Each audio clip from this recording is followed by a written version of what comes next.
Good morning and welcome to the conference on psychotherapy integration, prospect and pitfalls. I am happy and excited to open the activities of this special day. Today's conference is the first of a series of 3 events. The other 2 events will take place later this week. These events will be devoted to learning about and discussing the concept of psychotherapy integration, the dilemma with which this concept confronts us, its clinical use and the empirical evidence for its validity and utility.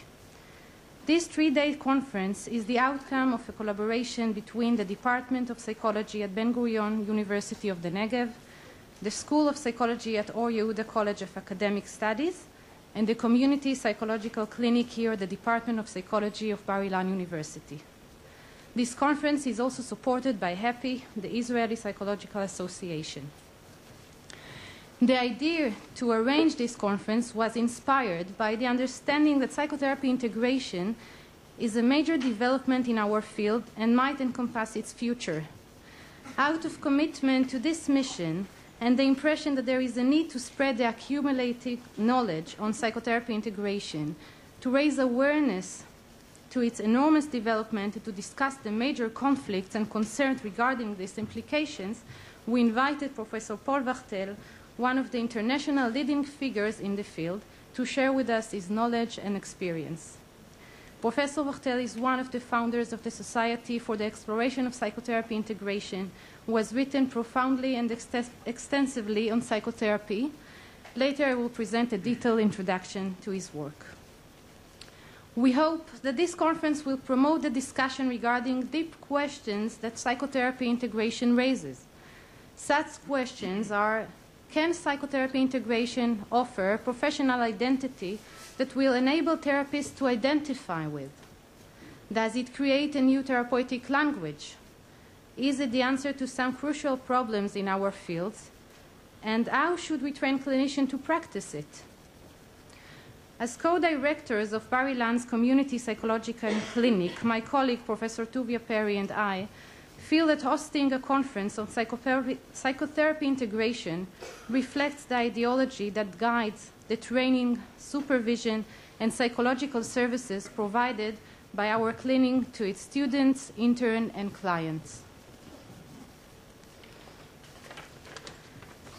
Finally, I would like to thank all the people who worked hard to make this conference happen, the administrative staff at Or Yehuda Academic Center, Ben-Gurion University, and Bar-Ilan University.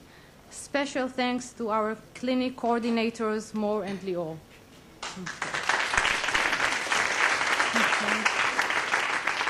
I will now invite a number of persons committed to the training of psychologists in Israel to open the conference. First, I would like to invite Professor Meni Koslovsky, the chair of the Department of Psychology here at Bar-Ilan.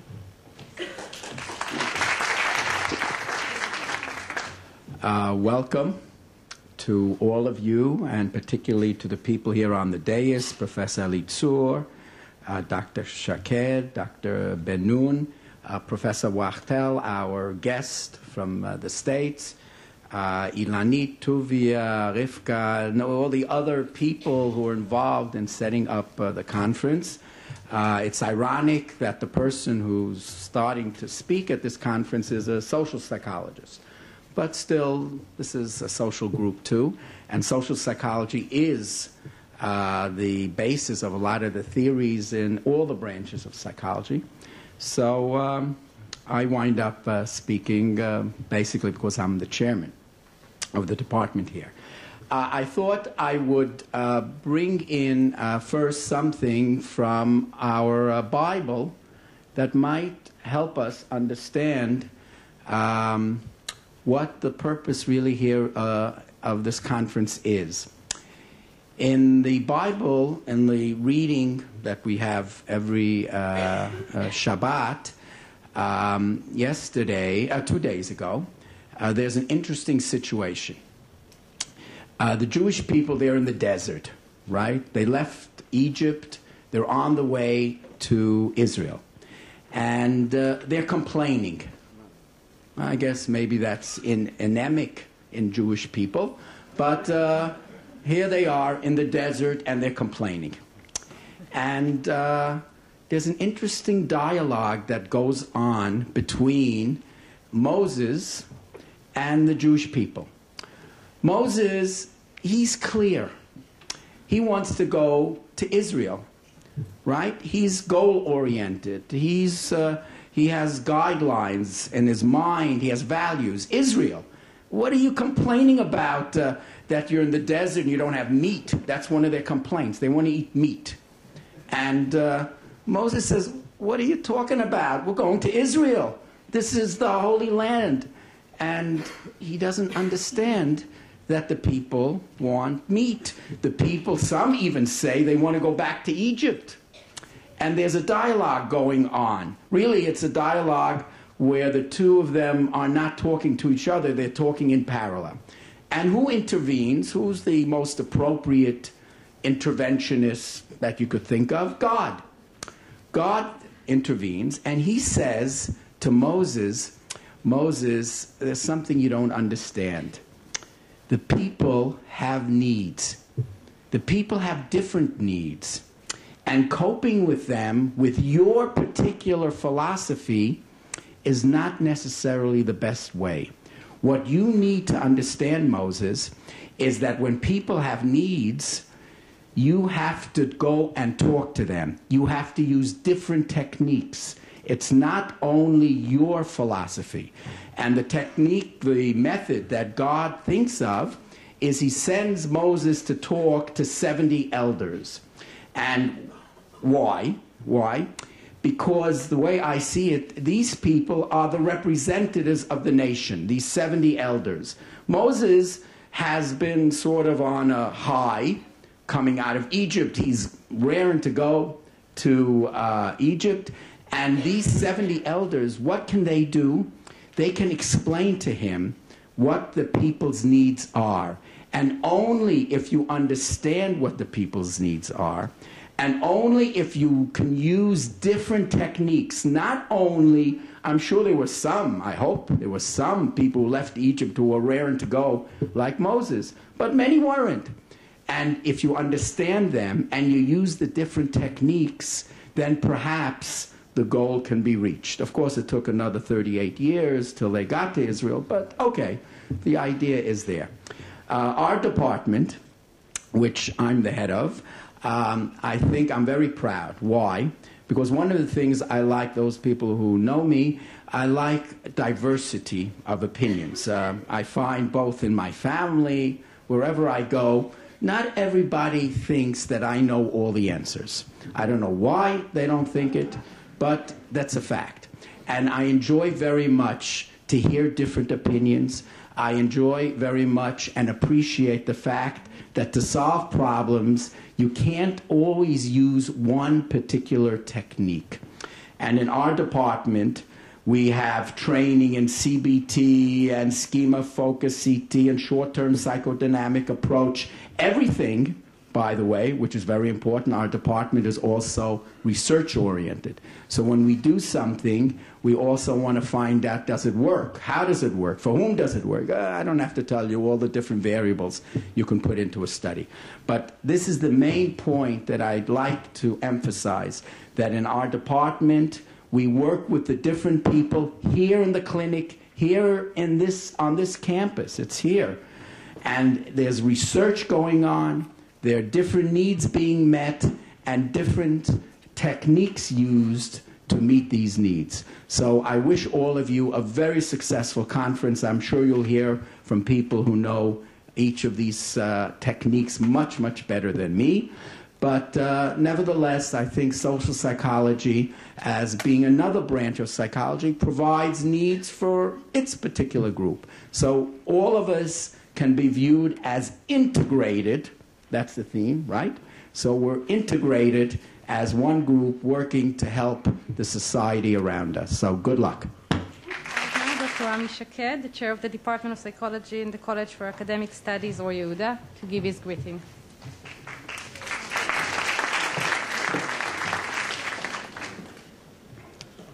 It's certainly a tough act to follow.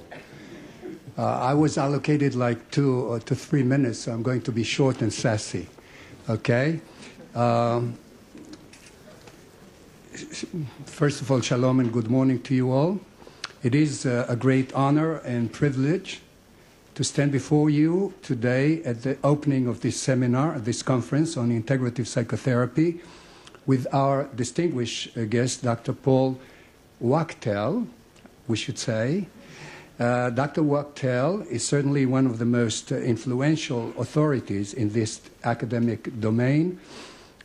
His seminal work, Psychoanalysis and Behavioral Therapy, launched the international movement of integrative psychotherapy. We, at our college, we were inspired by your work and encouraged to include throughout our curriculum aspects of integrative psychotherapy. I'm grateful for the opportunity to join the Ben Gurion University, Bar-Ilan University, and the Israeli Psychological Association in hosting this important conference. On behalf of Professor Amiram Raviv, the Dean of the School of Psychology at the Center for Academic Studies at Or Yehuda, our entire staff, Sharon Ziv, Dr. Sharon Ziv, and myself, I wish you all a very interesting and educational seminar. Thank you so much.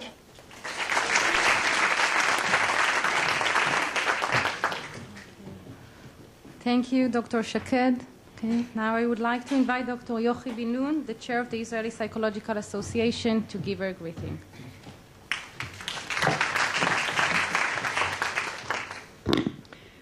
I'm joining in with a warm welcome to Ellen and Paul Wachtel. I'm sure we'll be tremendously enriched with the information and the knowledge they'll share with us. And to follow the spirit of Professor Kozlowski, I'm sure that these days, today, tomorrow, and afterwards, will develop a fertile dialogue between you and us that will enrich all of us further. I hope you enjoy the stay in our country, and I'm sure we'll all be happy to have you with us and learn from you, and I wish all of us joy and success. Dr. Ben-Nun. Okay, and at last, I would like to invite Professor Yoel Elitzur, the chair of the Israeli Council of Psychologists. Okay, thank you. The creation of a collaborative dialogue between different theories and paradigms is a clear guiding principle that many in this audience would embrace. Why is the implementation of such a simple and straightforward approach so complex? Why does it lead to bitter conflicts among professionals and between professionals and academia? Let me examine this point from the viewpoint of a family systems theory who examines two basic pathways that are involved in change. By focusing on change, we learn about the most relevant obstacles that need to be worked through.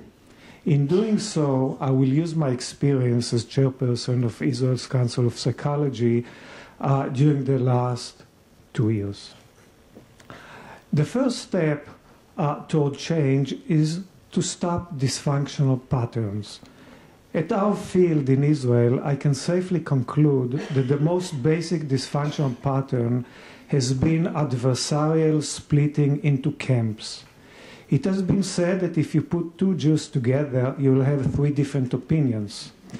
This can be a source of inspiration and creativity, but when we split into adversarial camps, and especially when the fight is carried on by two believers, the split turns into acrimonious and destructive conflicts. Sibling warfare is unfortunately part of our heritage. We have seen it during the British Mandate and in the early years of our nation. We have seen it in the splitting of kibbutzim too. Unfortunately, we have also experienced it within our own community of psychologists. What can be the antidote, the process that can help us to control and to heal this dysfunctional inner fighting? Let me just propose a few principles. The first is humility, to know that one's theory is always partial. And here I put Einstein's quote, "One thing I've learned in a long life, that all our science measured against reality is primitive and childlike, and yet it is the most precious thing we have." The acceptance of one's cherished theory does not have all the answers to all human dilemmas reduces defensiveness. That is, one can accept the success of the other without feeling diminished because each paradigm has its own contribution to make and one does not aspire to provide all answers. Let me put on another quote by Lakatos, the philosopher of science. "The hallmark of scientific behavior is a certain skepticism even towards one's most cherished theories. Blind commitment to a theory is not an intellectual virtue, it is an intellectual crime." The second principle I would suggest is openness to the other side. Healthy skepticism concerning our own belief system helps us to be interested in the other in a way that is culturally sensitive instead of ethnocentric. The more we know the other, the more that we express the virtues of humility and openness in this dialogue, and the more knowledgeable we become. This is knowledge that creates bridges of trust and reduces confidence that one side monopolizes the truth in capital T. And here's a quote by Darwin, that ignorance more frequently begets confidence than does knowledge. The third principle I would suggest is the sharing of power. For a collaborative dialogue to exist in the real world, there is a need for a democratic infrastructure in our organizations, institutions, and regulatory powers. Lord Acton said many years ago, "Power tends to corrupt, and absolute power corrupts absolutely." The lack of such infrastructure explains why the simple principles of democracy are so difficult to implement in authoritarian societies. We all know the basic principles involved in creating the culture of an open society that embraces pluralism and can apply critical scientific thinking without fear of an authoritarian backlash. These are principles such as having a system of checks and balances with respect to power, tolerance of minorities, that is, of those who are not currently at power, an open press that can be critical of the government bodies. These principles are easy to understand. They are much more difficult to implement. It is not so simple to change for the simple reason that one has to fight for tolerance. Those who have power, especially if they have held it for a long period, do not tend to yield and to share. We would like people to be nice and fair, but we cannot count on such an optimistic scenario when we undertake the mission of creating a democratic and open society. We need to be realistic and keep in mind that people who are intolerant can destroy democratic institutions if we adopt a laissez-faire approach. In other words, democracy should not be confused with unlimited tolerance. Let me give one last quote by Karl Popper, the philosopher, from The Open Society and Its Enemies. "Unlimited tolerance must lead to the disappearance of tolerance. If we extend unlimited tolerance even to those who are intolerant, we are not prepared to defend a tolerant society against the onslaught of the intolerant. Then the tolerant will be destroyed and tolerance with them." The second step is to promote functional patterns of collaborative dialogue. This is what this conference is all about, and there are many additional ways to promote such patterns. Fortunately, there are good examples of collaborative dialogue that are currently taking place in our field. These are dialogues between different paradigms and dialogues between practitioners and academic psychologists who bring in new developments in research and theory. For me, this conference, with Paul Wachtel's work at its center, is providing us with resources and inspiration. It is also part of our fight against authoritarianism and totalitarianism, a fight for tolerance and fruitful exchange of ideas and practices within our midst. Thank you, Paul, for being such a source of inspiration for us. We need inspiration, and our presence in this conference signifies our openness, creativity, and resourcefulness. Thank you for the thoughtful greeting and for pointing out the challenges that we'll address later this day. And we will now open today's program. Okay, so I would like to invite Professor Golan Shachar to give an introduction on psychotherapy integration. Professor Shachar is a professor in clinical health psychology at the Ben-Gurion University on the Negev and a visiting professor of psychiatry at the Yale University School of Medicine. He is also the editor of the Journal of Psychotherapy Integration. Professor Shachar's research focuses on the role that the self-concepts plays in psychopathology, psychosomatics, and psychotherapy, as well as on the theoretical and philosophical foundation of clinical health psychology. Please. Okay, I'm going to open with a few words of thanks. First of all, thank you very much, Ellen and Paul Wachtel, for gracing us in your presence, with your presence. Thank you. Thanks to all the dignitaries who have greeted us right now. Special thanks to the steering committee, Ilanit and Rivka from Bar-Ilan, and Tuvia from Bar-Ilan University, Sharon Ziv from Or Yehuda Academic College, and Yochi Binun from the Israeli Association of Psychologists. I'm allowing myself to say that I did nothing because no one's going to believe it. But I also want to thank Yoel Elitzur. I think it's an appropriate time to do that. I think it's been a while since the balance between compliments and Jewish complaints and more than complaints has been tipped just a smidgen. And I thank you, Yoel, for marvelous leadership, for the courage to navigate the profession towards more transparency, more integration, and a better science-practice dialogue.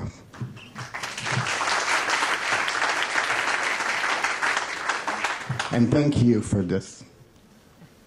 Now, I was asked to talk about psychotherapy integration primarily because it's pretty much common knowledge that I'm an integrative psychotherapist. I guess there are other integrative psychotherapists here. There might be professionals here who are not integrative psychotherapists, and they are probably not integrative psychotherapists because they have the memo. I don't have the memo. You must have the memo.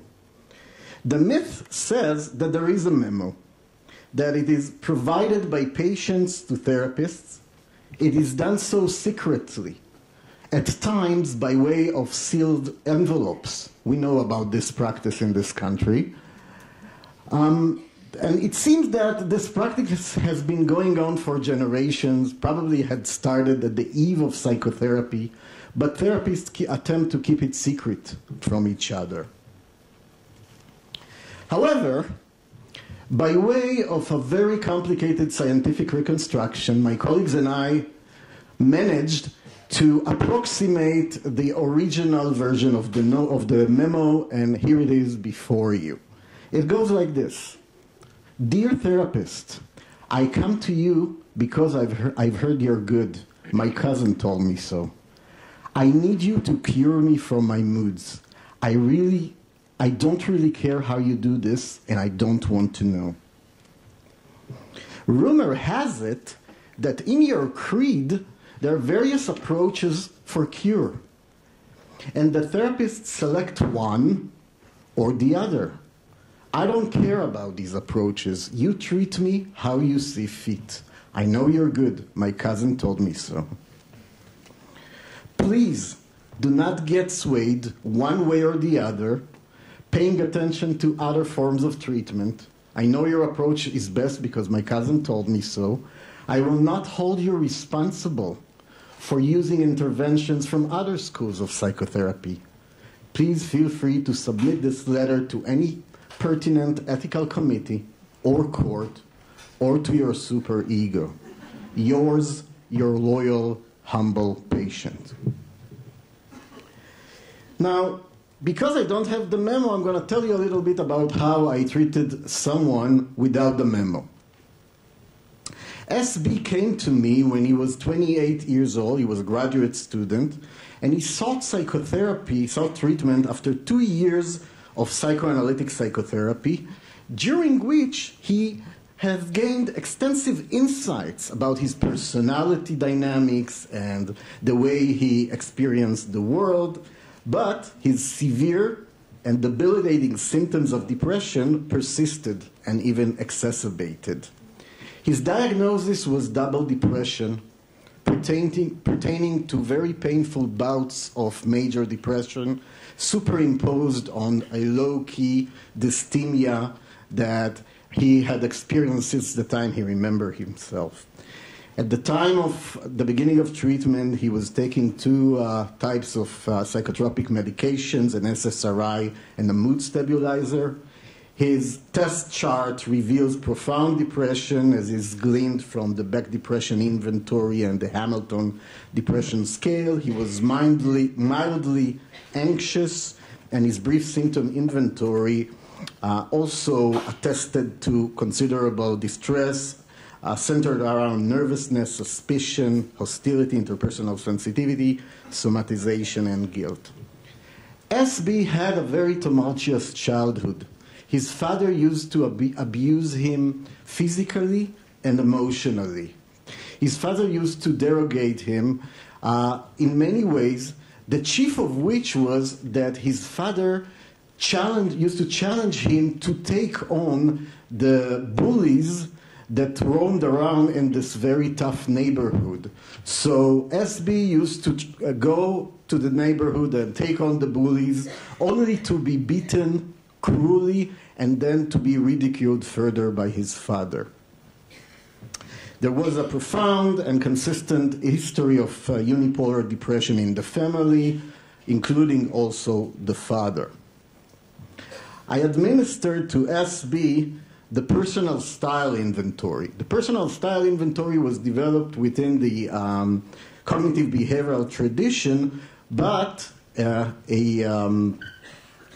subversive person that I am, in collaboration with Eva Gilboa and Nirit Sofer, we reanalyzed the PSI and found another factor structure that challenges the cognitive behavioral conceptualization. And we found three factors that underlie the instrument. One is sociotropy or dependency, pertaining to the extent to which people aim at pleasing others and are influenced by others, what Sid Blatt, who is well known here, might call analytic tendencies. The other is the inverse of dependency of sociotropy. It can be called counterdependence. Traditionally, it is called autonomy. It pertains to the need for control and defensive separation. And a third distinct one that colors the previous two is self-criticism. And what appears here is that SB had elevated scores on the sociotropy dependency factor and the self-criticism factor.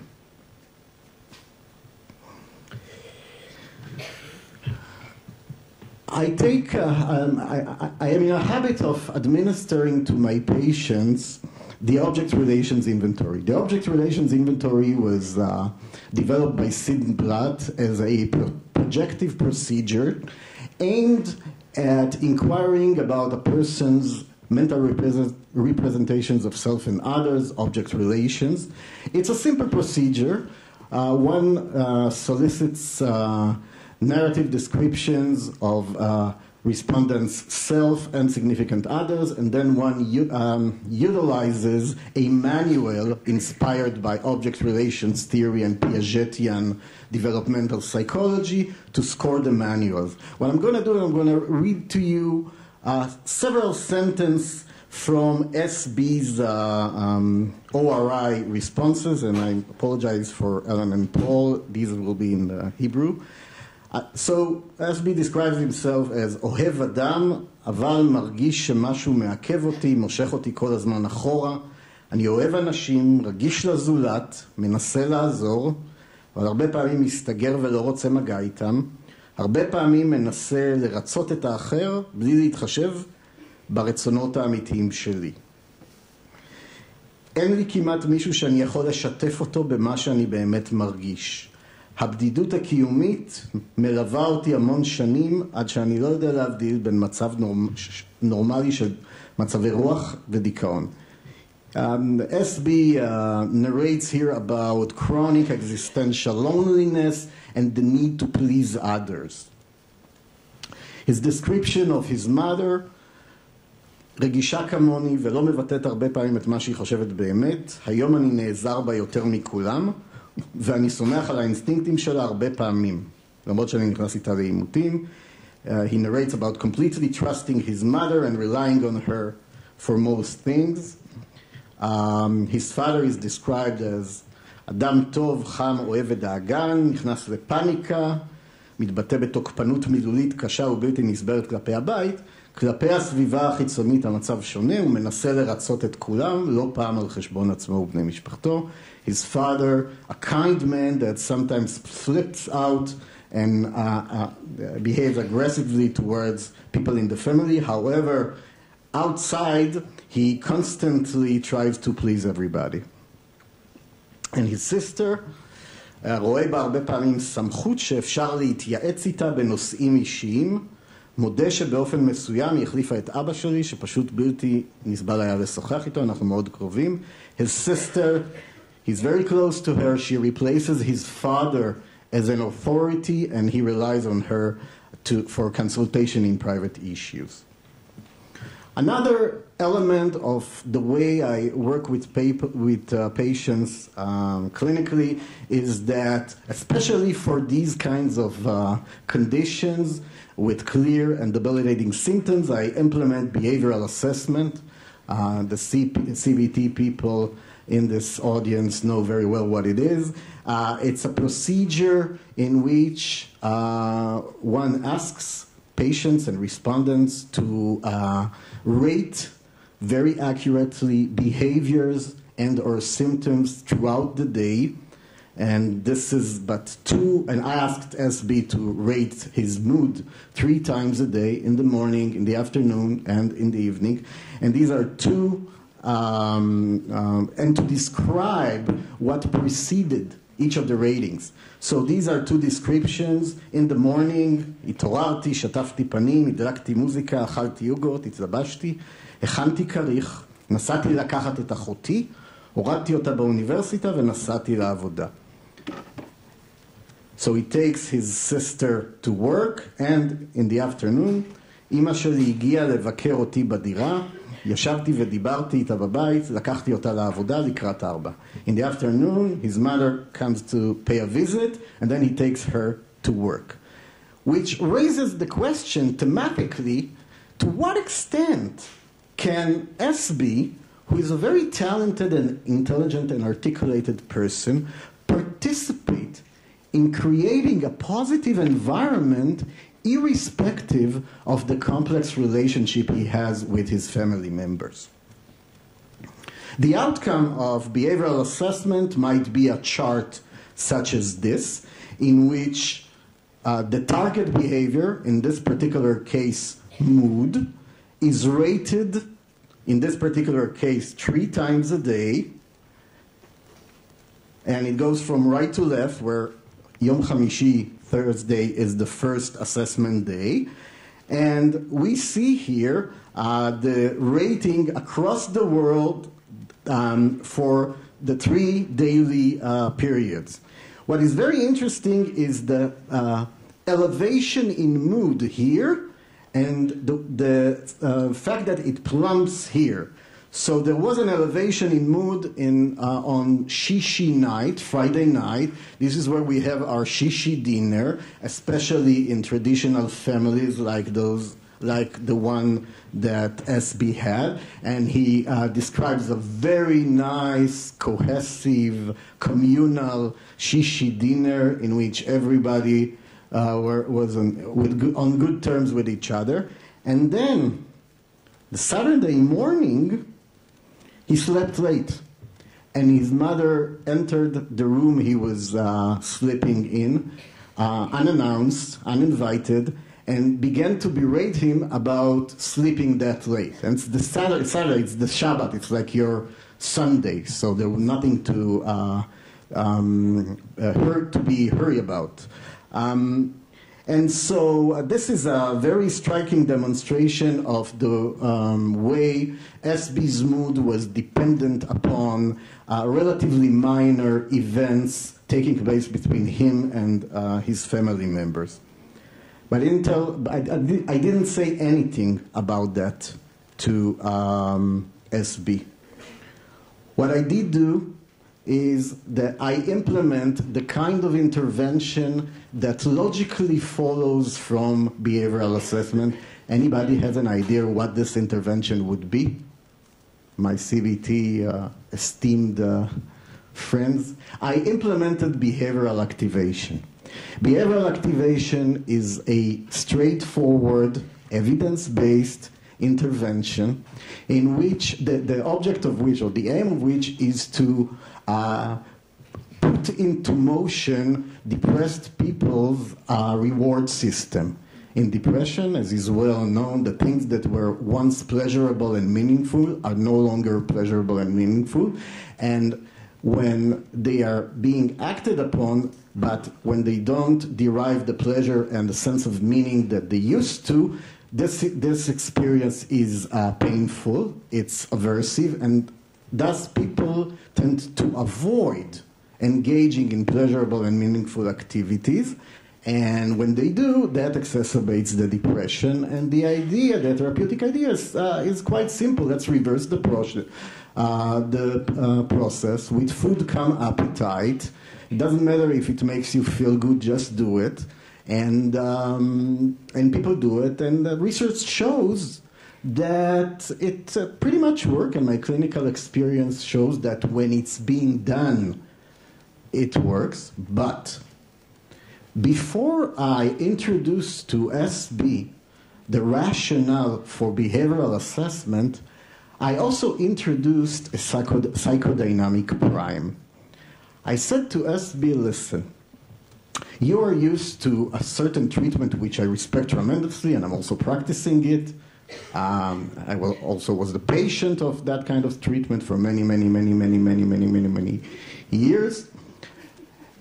And so one thing I know about this treatment is that the therapist is relatively not directive, relatively not active. I mean, there are variabilities.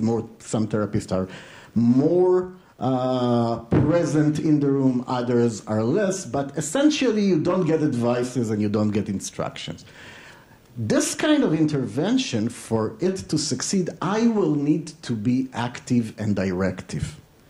If I am, assuming I am, you might experience me adversely. You might experience me similarly to the way you might have experienced your father, who used to send you out to the neighborhood to take on bullies.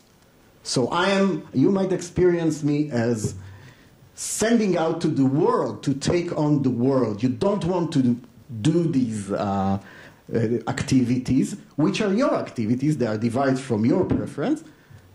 And I am asking you to do that. I am expecting you to do that. Let's take it under advisement and let's see how it goes. But you have to tell me if this is the case, because when you do, we can talk about it and we can negotiate around it. That's what I said. 2 days after the beginning of this course of behavioral activation, he comes back to me and he says, you know what, Golan, you're right.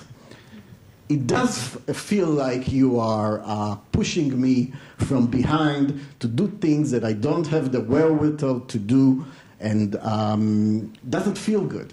So we talked about it, and I inquired about the specific words in which, the specific words that I use that activated this, if you will, transference, counter-transference exchanges. There was also a counter-transference exchange because I in my past, am a martial arts and sports instructor, so it's very natural for me to get into the role of telling people what to do. And this discussion appears to have circumvented the difficulty, and from then on, SB simply implemented the behavioral activation pretty much, regimen pretty much on its own, following my instructions, and his improvement in depression was remarkable.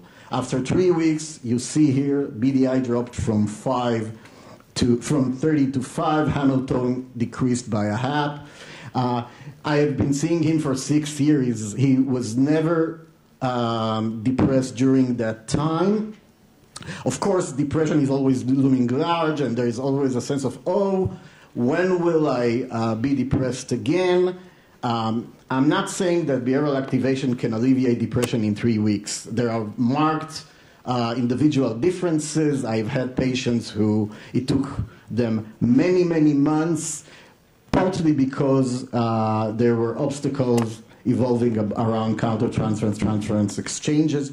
The point is that I strongly believe, I cannot prove it, but I strongly believe that the best behavioral activation is a psychodynamic one, pardon my friends here, and that the psychodynamic prime was tremendously helpful for the intervention, which is beautifully effective for this intervention to work. The other thing I want to emphasize is that, hey, depression's gone.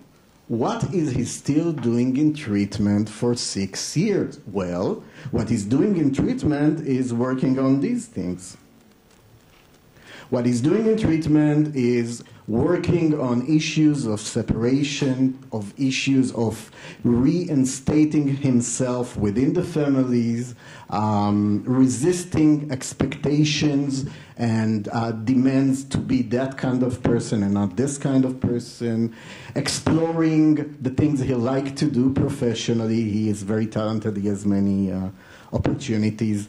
And so this is an important thing. I mean, from a CBT perspective, or forget CBT, CBT, IPT, every directive focus perspective, I think it works better when you consider other approaches, and when it works so well, you're not done.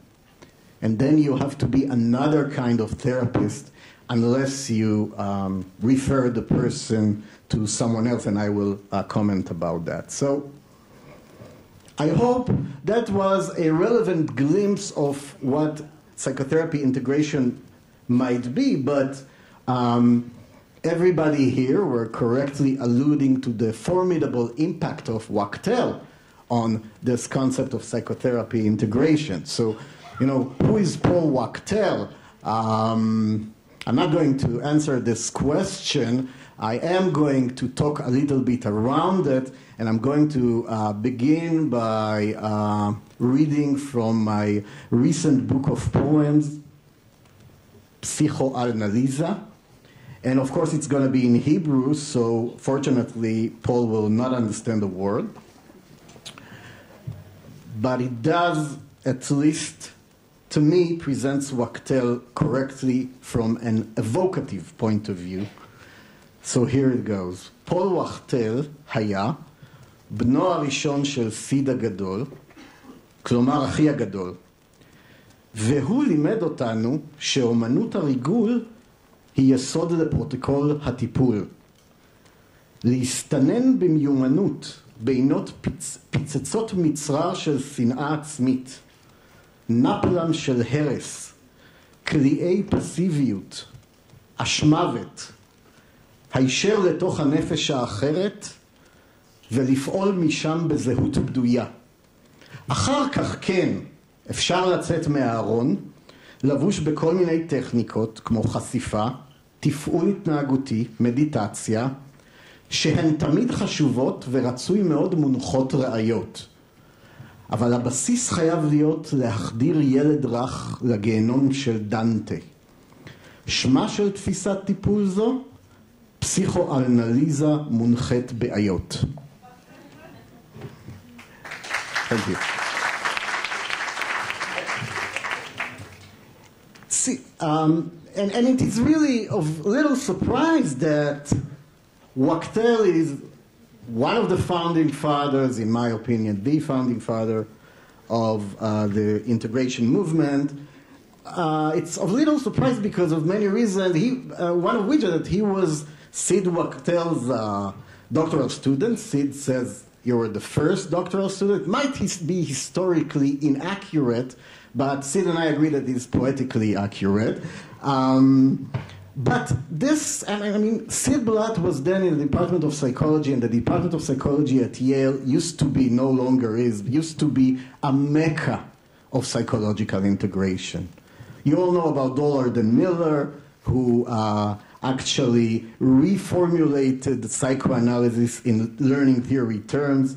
Seymour Sarazan, who wasn't that favorable towards psychoanalysis as a culture, and he's not alone, by the way, but was very favorable towards the person-context interface and integrating the personality dynamics within the social dynamics, and I wouldn't be surprised, Paul, if he impacted your work on social justice.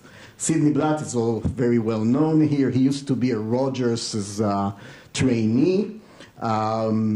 Peter Salovey is currently the Yale provost, an outstanding person, a clinically trained social psychologist, who did a lot of interesting work on mental representations and self and others before he revolutionized emotional intelligence.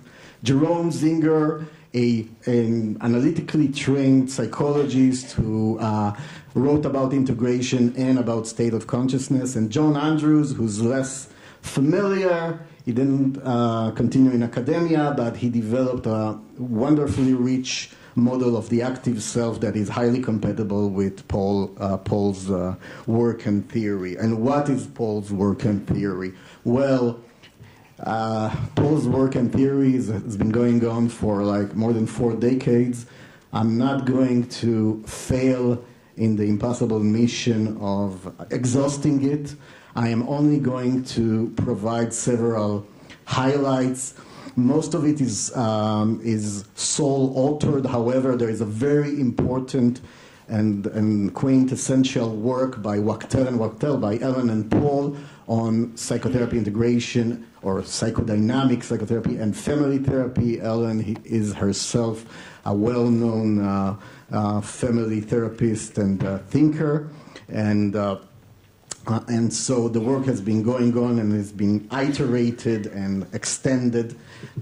To my understanding, the 2 profound intellectual inspirations for this work is interpersonal and later on relational psychoanalysis, and on the one hand, and behavior but not cognitive therapy on the other hand.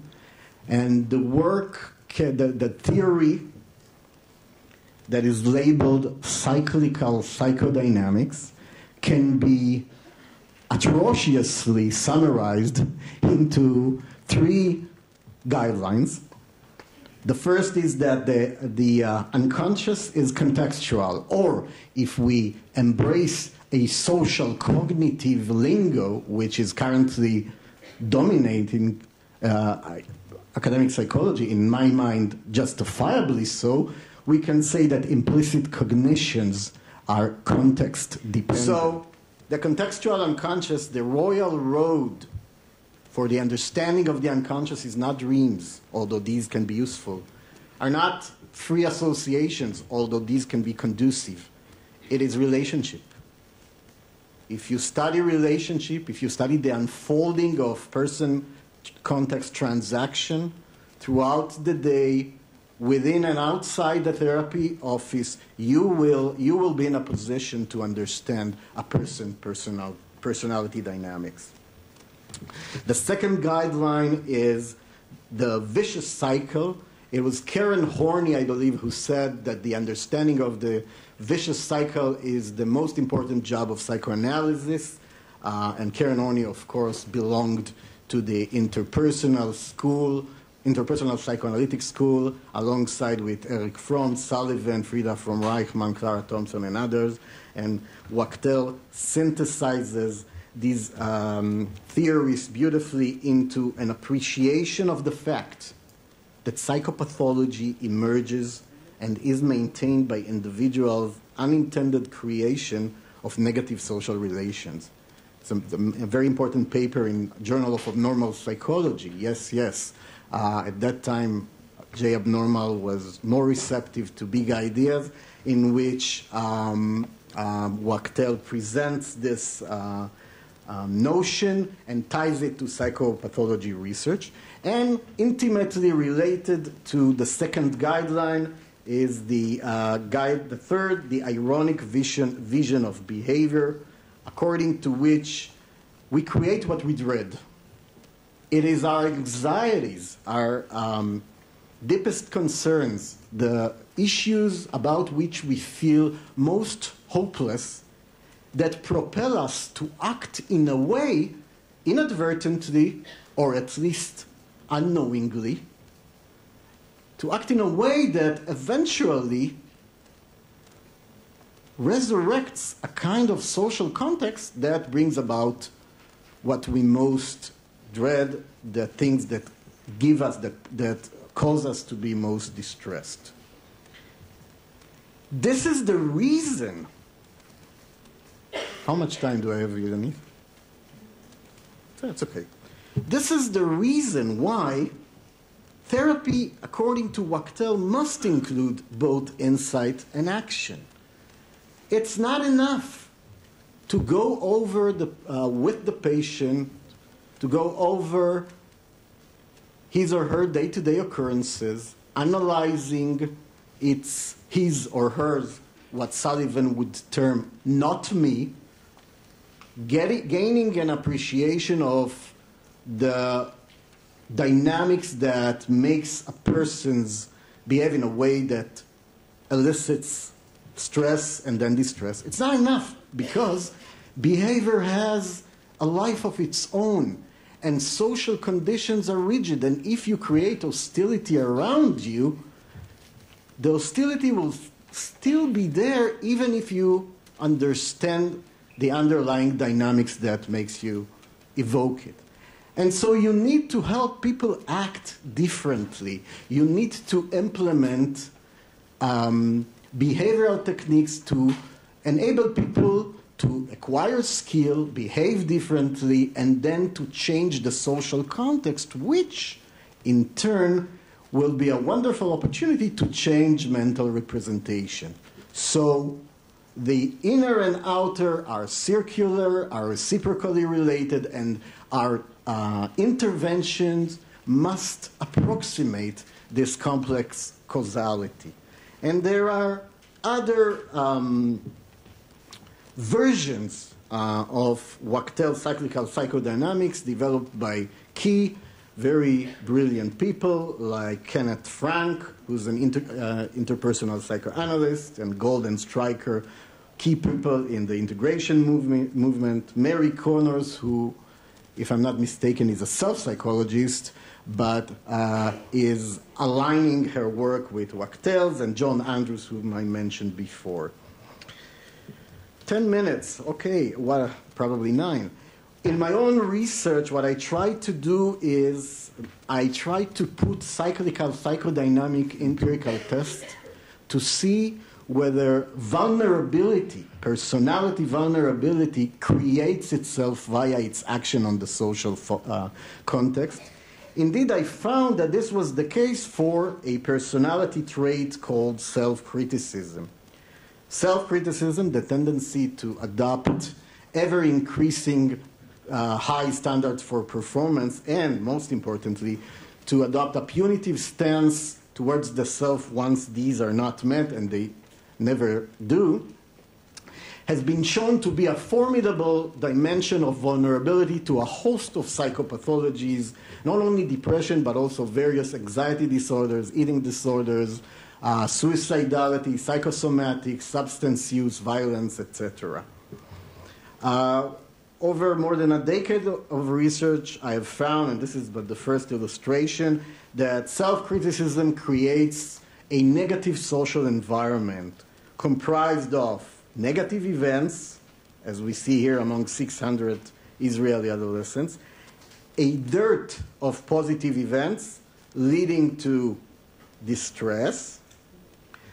In the context of brief, manualized, state-of-the-art treatment for depression, self-criticism, which is represented here as PFT, pre-treatment perfectionism, self-criticism impedes the therapeutic alliance, it derails satisfaction from social networks, and these two effects acted upon both within and outside therapy explain statistically why self-critics improves less in brief treatment for depression. A similar process have been found in pain clinics, whereby we found that patient self-criticism assessed unbeknownst to the treating physician is the only predictor of physicians' pessimism about patients' improvement, both in terms of pain and in terms of functioning. So I am a self-critical patient, and the physician in the first visit says he's not going to improve. Waste of time. And this assessment on the part of the physician is prospectively predictive of the pain course, predictive of more pain and depression. It looks complicated, but it's not. It's also the last structural equation slide that I'm going to present. That's fresh. That's hot from the oven. A study recently completed on adolescents exposed to missile attack in Sderot. The important boxes are here self-criticism and here social support. Over the course of 3 years of treatment, self-criticism predicts a deterioration of social support, and this deterioration predicts an increase in self-criticism. So adolescent self-criticism appears to create itself and maintain itself by shaping the social environment. It is important, it is important to emphasize that Wachtel's model of integration is a theoretical one. Theoretical integration must be distinguished from other forms of integration, which I will note soon. There are other forms of theoretical integration which are very important and have made considerable impact. You might be familiar with the trans-theoretical model by Di Clementi and Prochaska, and the stages of change, who's a theoretical model, and cognitive analytic therapy by Anthony Ryle, who sits in London. And you might be surprised that Marcia Linehan, who used to be a CEPI member, has initially presented her DBT as an integrative treatment. Apparently, integrative doesn't sell, so there was a change thereafter. But she has a marvelous chapter in 1993 in a book, in the Handbook of Psychotherapy Integration, presenting DBT and its various theoretical sources of influence. And what's important is DBT is theoretical integration. DBT has a say about the person's development, personality structure, behavior, and treatment. Borderline persons, but it is a comprehensive say. There are other forms of integration. There is eclecticism, the focus of which is tailoring specific techniques to specific problems without committing into an overarching worldview of the person. There are several successful eclectic models, such as Lazarus MMT and Buter's systematic treatment selection. Another form of integration is the common factor approach. The common factor approach focuses on those factors in all psychotherapies, or most psychotherapies, that appears to be shared by other psychotherapies and that appear to be effective, like the therapeutic alliance. The common factor approach gave rise to what is currently known as the dodo bird effect, according to which all therapies are equally effective for all conditions. I don't have time, unfortunately. I prepared a long speech criticizing the dodo bird effect. I will settle with saying that, in my opinion, it's incorrect statistically, conceptually, and that it misleads the field. Why it misleads the field? It misleads the field because, not only because there are several treatments that are better than others, but because those treatments that are superior are not that great. Many people don't respond. And when they are being practiced, those superior treatments, they are being practiced integratively. And so the dodo bird effect obscures this. And I am about to finish with a passionate call to stay within the theoretical integration path. I think that's our only chance for successful integration. By the way, it's also going to be the demise of psychotherapy integration. When theoretical integration is successful, it will no longer be called integration. There won't be any need to. But we have to stay in the course of theory. Why? It is the case that psychopathology is holistic. A person comes with panic disorder, and then we help him with interoceptive exposure, say, and then he wants to talk about the relationship within which his panic attack occur. And, you know, we can refer him to someone else, but there's already an attachment and there's already a connection. And so psychopathology, unlike other specific medical problems, which are not that specific, by the way, tends to spill over. And so we need a worldview of what the person is and what is health and what is illness. Otherwise, we're shortchanging patients. Also, theoretical integration is already there. People are doing integrative psychotherapy whether we like it or not. That's the big secret. And theoretical integration is our only chance to solve one of the most painful, pernicious, cumbersome maladies of our struggling profession, which is the science practice rift. We will never get out of the swamp without being able to mutually, having science and practice mutually influencing one another, and theoretical integration necessitates that, because in order for the theory to not be religion, it must rely on psychological science, but then it must be constantly informed by the insights from the trenches, from the individual person. I have much more to say, especially about my own version of cyclical psychoanalysis, psychodynamics. Horrendously, we don't have time yet anymore, so I'm going to stop here. Thank you very much for listening. Yes. Well, you know, with psychotherapy cases, it's your understanding against mine, and we cannot determine who's right. However, for this particular case, I strongly believe that the dent was made by behavioral activation. Why? Because the person was in a very good psychodynamic psychotherapy for 2 years, and there was no problem with their relationship.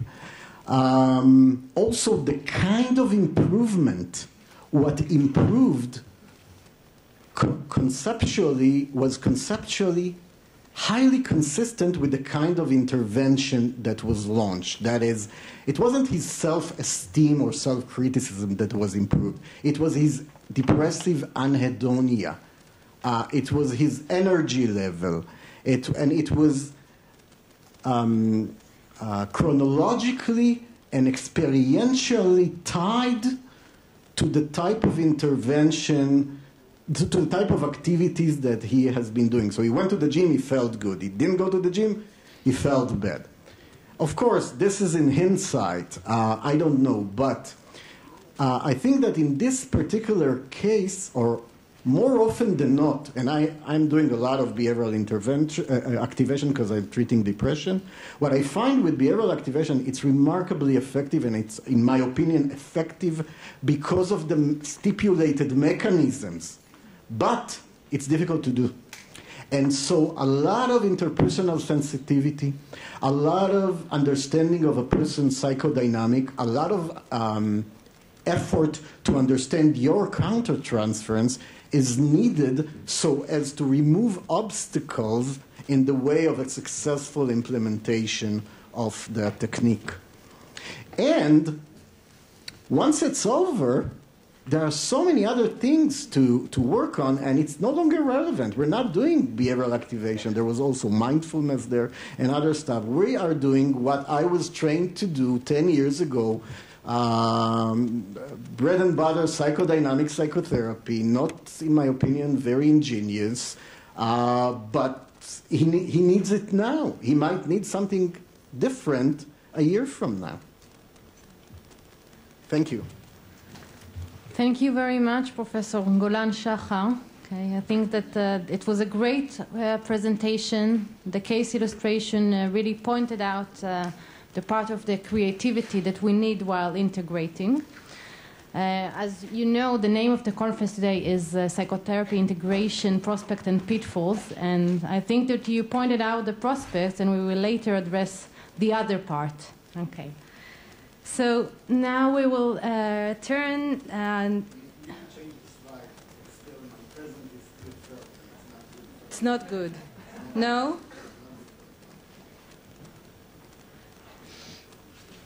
Okay.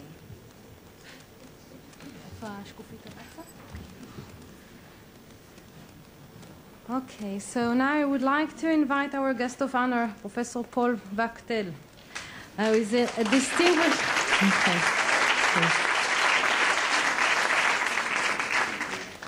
Professor Wachtel is a distinguished professor at the City College and City University of New York.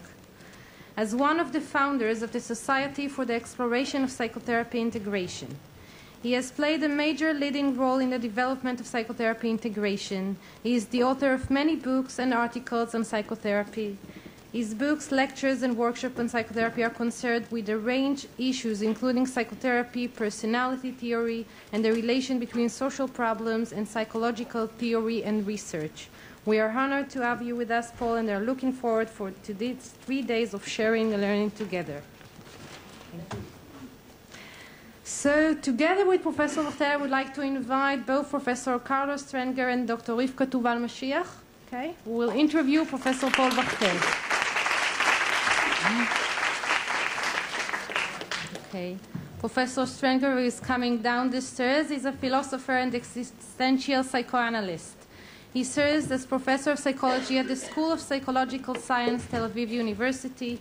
He is also a member of the terrorism panel of the World Federation of Scientists, of the Institute of Existential Psychoanalysis in Zurich, and of the scientific board of Sigmund Freud Foundation in Vienna. In addition to his many scientific publications, including 6 books, he also writes political commentaries for several journals. Okay. And Dr. Tuval-Mashiach is a clinical psychologist and senior lecturer at the Department of Psychology and the Program for Gender Studies at Bar-Ilan University.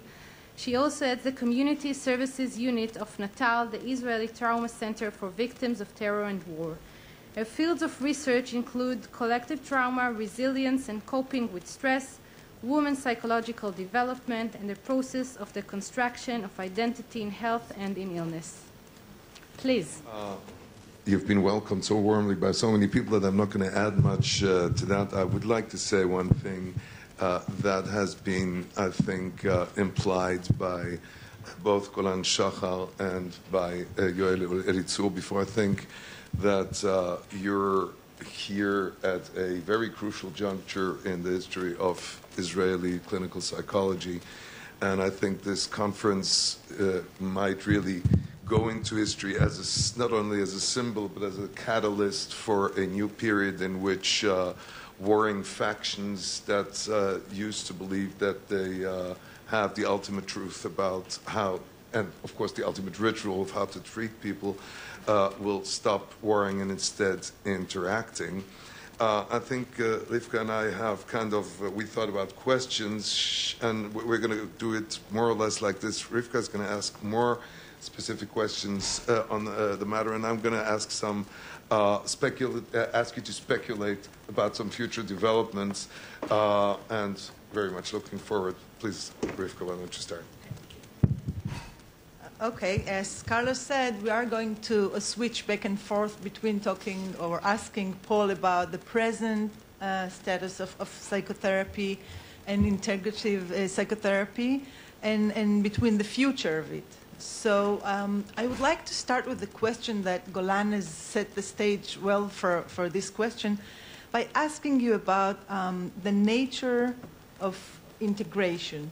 Because it seems that the worldviews of many of the approaches to therapy are really so different and sometimes contradictory that integration might be possible only at the level of techniques or tools, or Golan mentioned assimilation of tools by one approach to use it. So it seems like psychodynamic therapist is doing really cognitive work, but I would like to ask you about the contradictions at the theoretical level, and if you think they are really reconcilable. Thank you. Okay. I feel that in some way it really shouldn't be me who answers this question, but Golan, because he did such a good job of representing my own thinking. And in fact, you now know why I wear a mustache. It's to differentiate me from Golan, because otherwise he says what I say as perfectly as I can imagine. I think part of the experience, which I certainly understand what you're referring to, but part of the experience of these fundamentally different philosophies is that part of the problem in the way psychotherapy has been organized is that psychotherapy has been organized around competing tribes or ethnic groups. I mean, we describe ourselves as holding particular theoretical visions. But the reality, I think, is that the dynamics of the interactions between psychoanalysts and cognitive behavior therapists and family therapists and so on really resemble much more inter-ethnic conflict than scientific debate or intellectual debate. And the reason I say that is, what are the characteristics of inter-ethnic conflicts? You see a tremendous amount of caricaturing of the other and creating of stereotypes of the other. Could everybody please, let's do a little ritual. Everybody check whether a cell phone is out, so we're not going to have more of those. Just let's all check, so we're not going to have this for the rest of the day. And whoever didn't check now, please make sure. And I'm sure, I don't really mean this, but it would be in the spirit of what I was just saying, that all the psychoanalysts in the audience think that the phones are cognitive behavior therapists' phones and vice versa. I mean, that's the way we have organized ourselves. And so group identity is a very powerful source of the sense that there's us and there's them and we're fundamentally different. And I think that one of the places where then clinical and theoretical thinking potentially meets empirical evidence-based thinking, and we'll be talking about this through the 3 days in different ways, is that the notion of evidence-based practice would be much more soundly based if instead of testing a particular brand name of therapy, which is the way evidence-based practice is currently pursued, instead what was examined is the fundamental principles and processes that underlie behavior change and personality change. And I think that if we direct our research not to the brand name labels, not to the ethnic identities that are so powerfully organized by the groups we interact with. You know, we like and identify with the groups we meet with. Psychoanalysts meet with psychoanalysts. Cognitive behavior therapists meet with cognitive behavior therapists. And a group coherence develops that creates a hard shell that's very difficult to penetrate. So if we can move from that to the investigation of fundamental principles and processes, then I think we're likely to find that there's more commonality. Now, just one other thing before I let myself be interviewed again instead of just filibustering. But I think one other important point about this, when I highlight these principles that cut across different ethnicities in our field, that doesn't mean that cognitive behavior therapists and psychoanalysts do the same thing. It does mean that many of the same principles underlie what they do, but part of what makes integration of interest and useful is that each brings somewhat different things to bear. So that it's not that they're just all doing the same thing with a different name. We can learn from each other, also from the differences, but they're not utterly fundamental differences necessarily. I'm going to ask you a question where I really don't expect a simple answer, but it's something that I seriously have been breaking my head over for quite some time. I think the language of psychology has been, for quite some time, I would say somewhere between 1930 and about 1980, 1990, was the way the Western middle classes understood themselves. I think two things happened. One is that the biological paradigm is becoming much stronger, and it seems to replace culturally what we once used to be able to give. The other thing is, you see, I love your description of, you know, this group conflict between ethnic groups.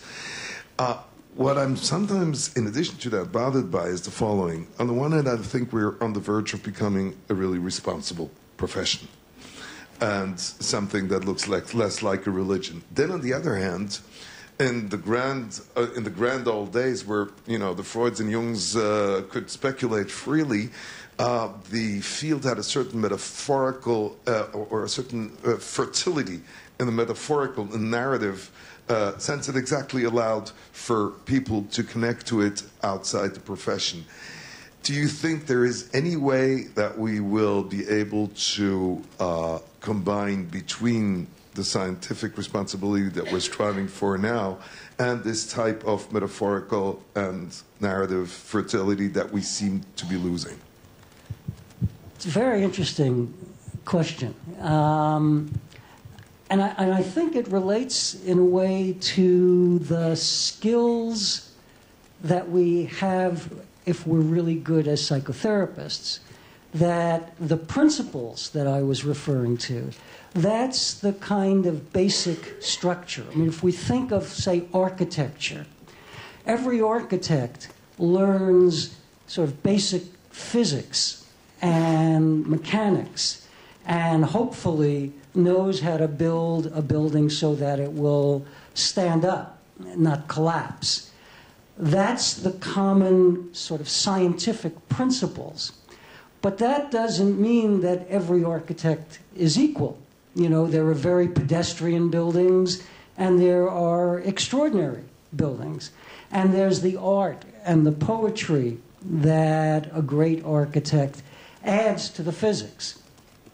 And I think in a way, as psychotherapists, we need to know the science, but we also, as much as we can for each of our individual talents, we need to be poets. We need to have a way of reaching people so that our words get inside and transform.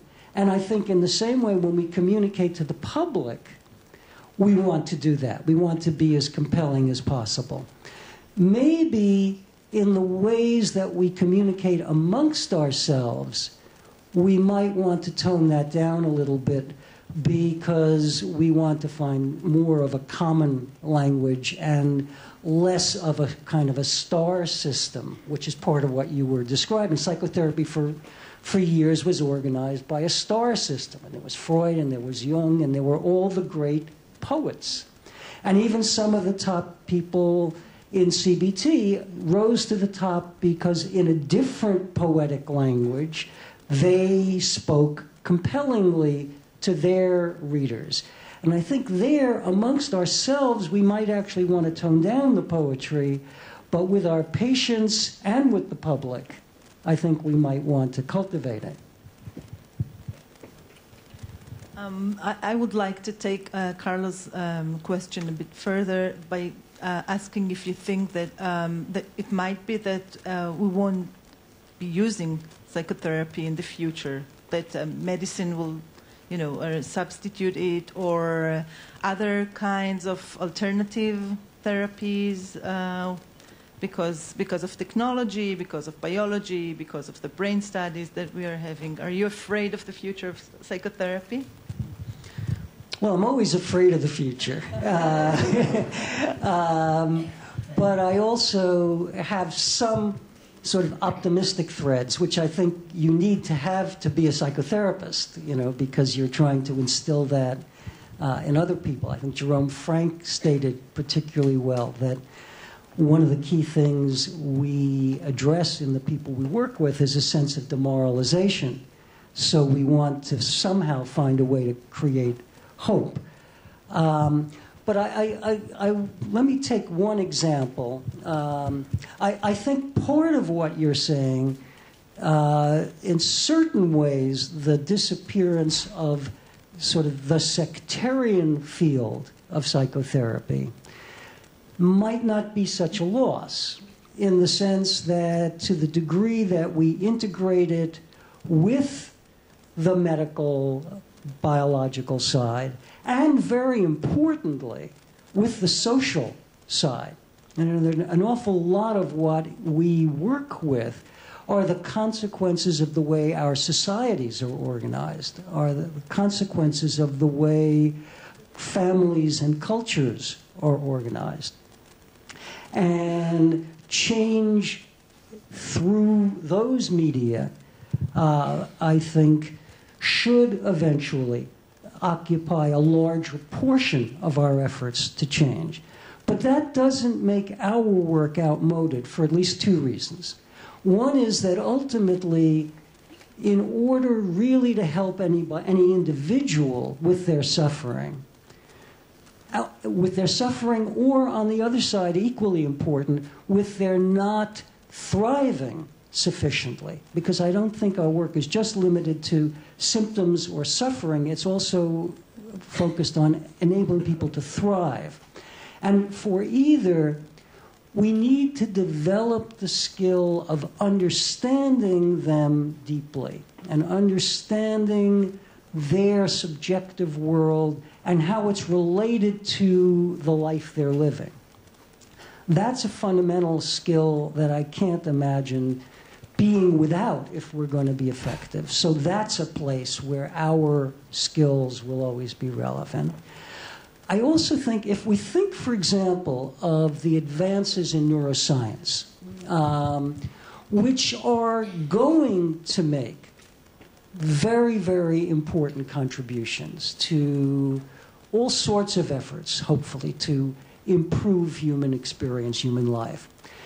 But the idea that they will make us outmoded, I think, in a way misunderstands neuroscience, because the neuroscience is only as good as the psychology, which also is but it's also the case that the psychology ultimately may only be as good as the neuroscience. It's a back and forth. Because after all, when you do a study and you find a certain part of the brain lights up in an fMRI, how do you know what that means unless you correlate it with some aspect of psychological experience? Otherwise, it's just a light show, right? We need to know what it's related to. The more finely tuned our psychological understanding is, the more we understand the variations in what lights up in the brain. At the same time, when we notice a part of the brain lighting up that we didn't expect, that can direct us to look more closely at how was the difference in psychological experience then from when the brain lit up a different way. That can then lead us to refine our psychological descriptions, which in turn gives us a tool for further refining the neuroscience. And it bootstraps back and forth. So I really think of them ultimately not as rivals, but as essentially needing each other to advance.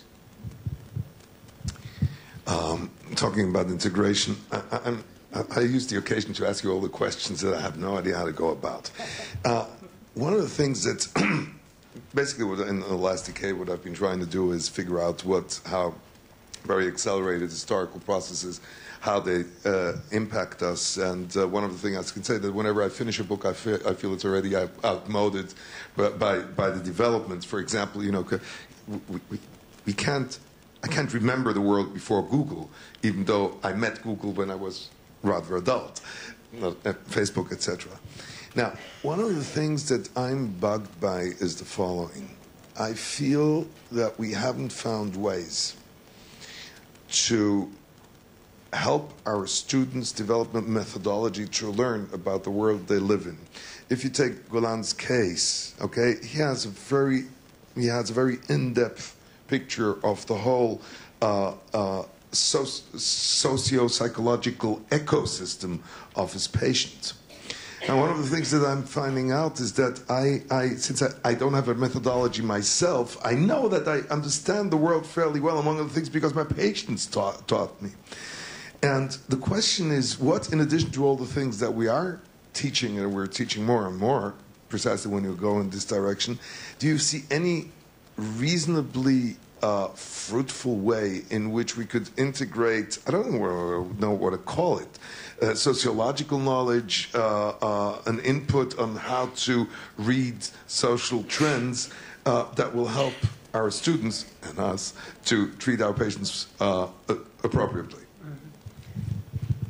You are good at posing the challenging questions. My first association is a kind of an awareness that, especially at my age, thinking of the kinds of social changes you're referring to, I have a sense of, in certain ways, sort of viewing life through a rear view mirror. That there are things that are changing, and I'm moving ahead, but there are things that I'm not really able to fully join or engage. And you mentioned Facebook, for example. I shamefully and proudly at the same time can say I don't have a Facebook page. I do use Google. I'm not that much of a caveman, but I'm not yet on Facebook. Right, and I know, right, because I remember a day when I said I wasn't going to go on email. And I was half right. It made my life easier and it made my life harder. And I think all of these things do. And in one sense, I think part of, and I don't really know how fully to answer the question, but I think part of it is that learning, the more learning is genuinely a mutual process. So that I'm aware there are things about life that I have to learn from my students, because they are natives of a culture that I am trying to be an immigrant to. And I can't come to it with full knowledge. And that in a way it's an extension of, a couple of people already, and I think you may have been one of them in the introductory remarks, referred to the importance of humility.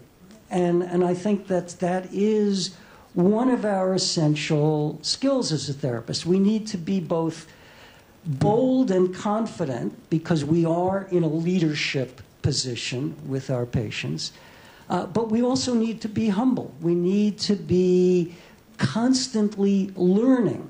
I think we learn from our patients. We can't be too convinced that we see things correctly. And part of what psychotherapy integration is to come into discussions with colleagues, not just to teach them, but to learn from them, which is certainly part of what I'm hoping for in these 3 days. I'm not just talking, I'm listening. And probably what will be most interesting to me when I come home is what I heard, much more than what I said, because what I said is what I'm bored with. I'm familiar with it already, but what I'm hearing is new. And I think particularly relevant in terms of what you're alluding to is that students of culture, students of history, are not usually the people psychotherapists spend a lot of their time listening to, studying, paying attention to. And I think we need to. I think the culture of the world is changing right beneath our feet. And we, as psychotherapists, have only one kind of grasp on that. But the more different ways that we can get some additional perspective on the world we're living in and our patients are living in. Because I think one of, Golan referred to my emphasis on the contextual unconscious. We live in the world. And one of the ways that therapists go wrong, and this is just as much true for many versions of cognitive behavior therapy as it is for very classical analysis, is that it's a kind of inner world, intrapsychic preoccupation that forgets that we live in the world. And so, yes, we need to keep learning about how the world is shifting under our feet. In one of your books, you described your cyclical model as integrating between the explanatory narrative, the one that tells us why we became so and what made us feel such and such, and the narrative of possibilities. And I would like to ask you about the narrative of possibilities of the integrative approach. What possibilities and challenges you foresee for your approach in the future? Well, when I was, and again, it's a very generative question that has got my head spinning already. Because when I think of the narrative of possibilities, when I wrote about that term, what I was mainly thinking of then was the way that our psychological theories tend to be pathology-centered.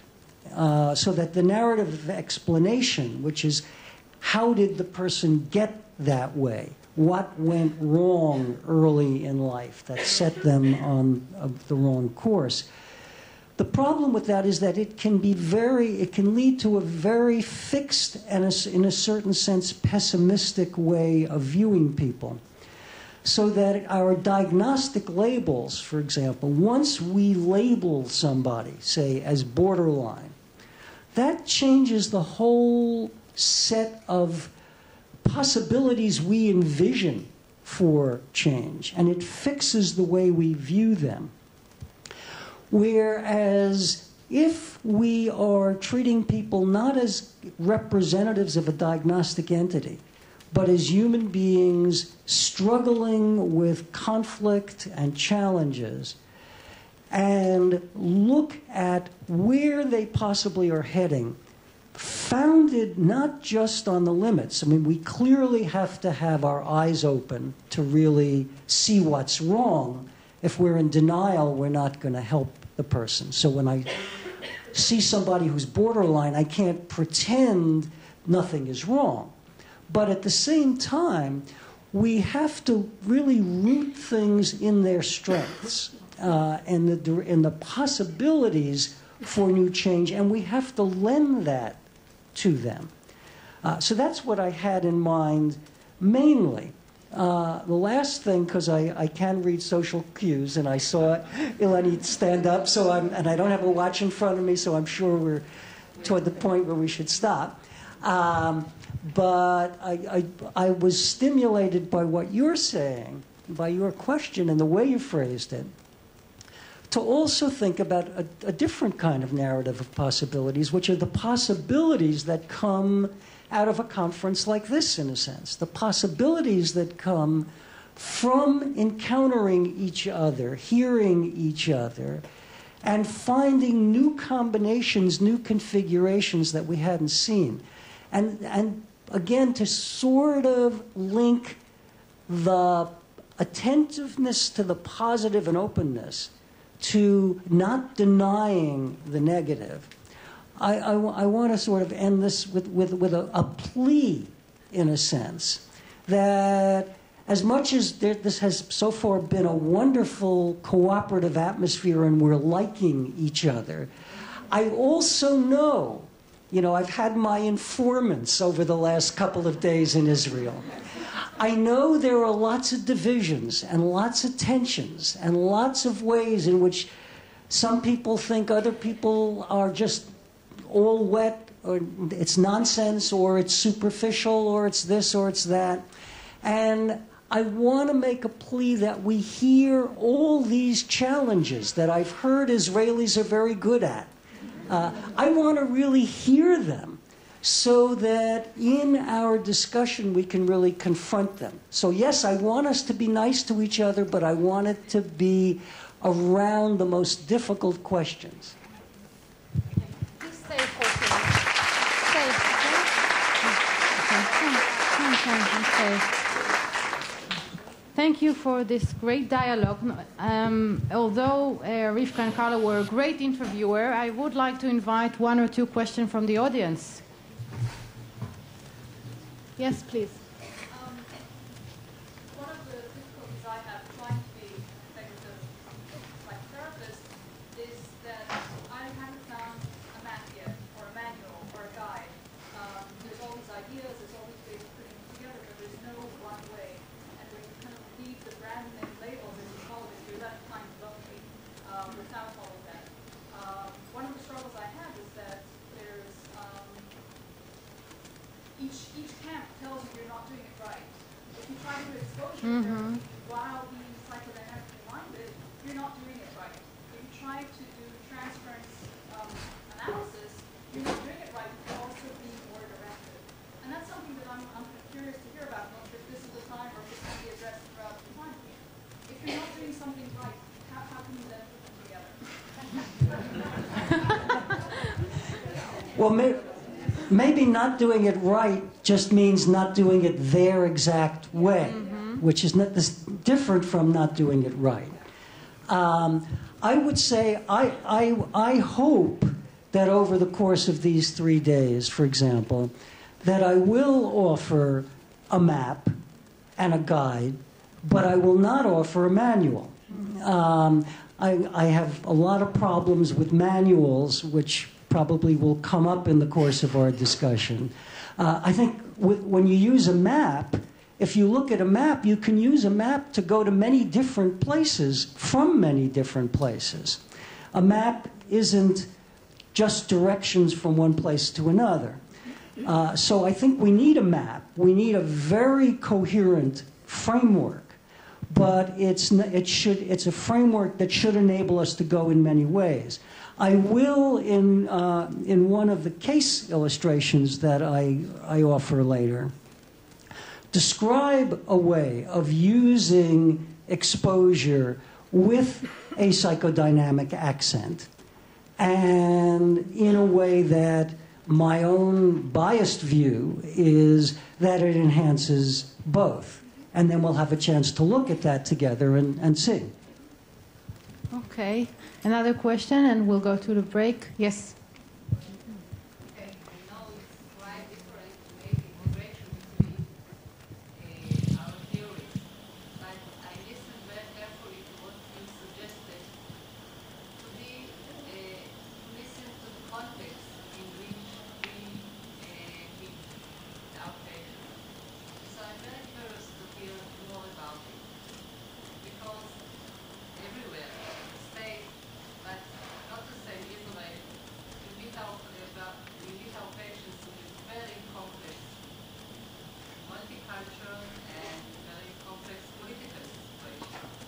So if in any case you have or an example, or if you have experience where you give attention to the surrounding the multicultural or multi-political situation where you meet the patient that is very glad to make mitigation. Well, I think in some ways, I would say that in just about every case, if we're working at our best, part of what we're paying attention to is the larger social context as well.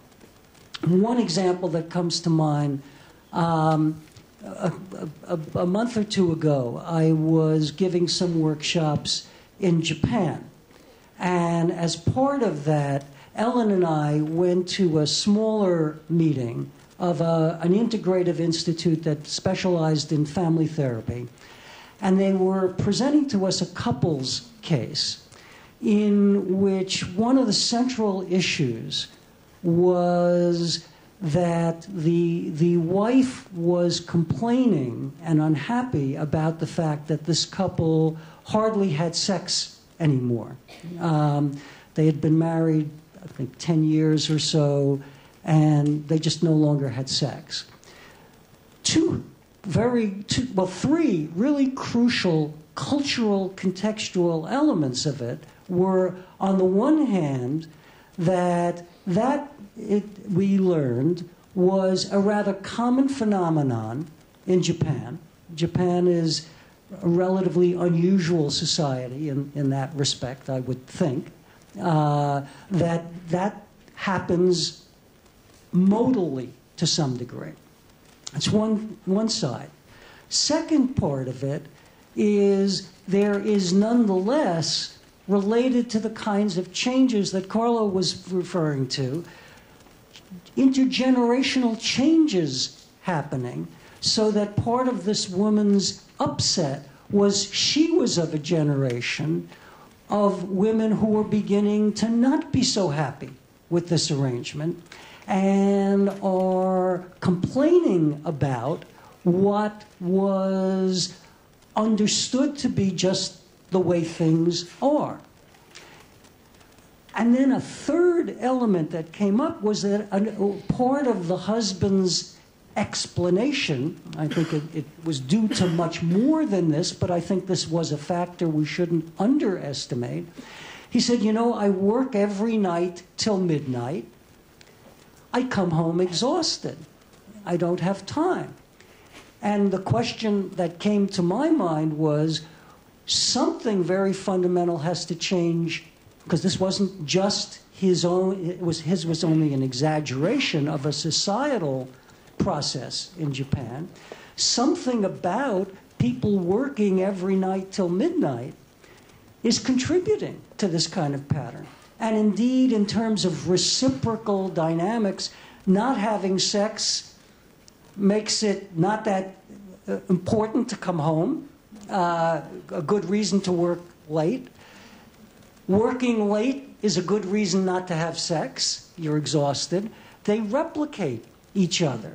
And what's happening in the intimate life of individuals and the ways that a society is organized aren't really separate realms. They create and recreate each other. So here's maybe a slightly more dramatic version of how one pays attention to it. But I think if we look closely, almost every case has elements of what are the social values that really ought to change, but people just take them in, live them out, and they account for a good portion of the problems that we attribute just to intrapsychic factors. Okay. Thank you very much. We are focus on core issues in psychotherapy integration as the conceptualization of psychotherapy integration, its training, and research. I think that it's a good timing because we just talked in the break and people feel that we're only talking about the positive and prospect of psychotherapy integration. And also, Paul invited you, or invited all of us to think also about the pitfalls and also about the dilemma and challenges. So let's take this invitation, okay, in this session. And we will start first with Dr. Sharon Ziv Byman. And I would like to invite her to discuss issues related to the conceptualization of psychotherapy integration. Dr. Ziv Byman is a clinical psychologist, a faculty member at the College for Academic Studies, Or Yehuda, and a lecturer at the Clinical Psychology program at the School of Psychological Science, Tel Aviv University.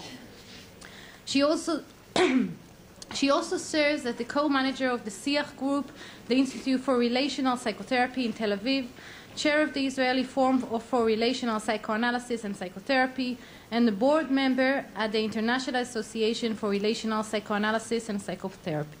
Please.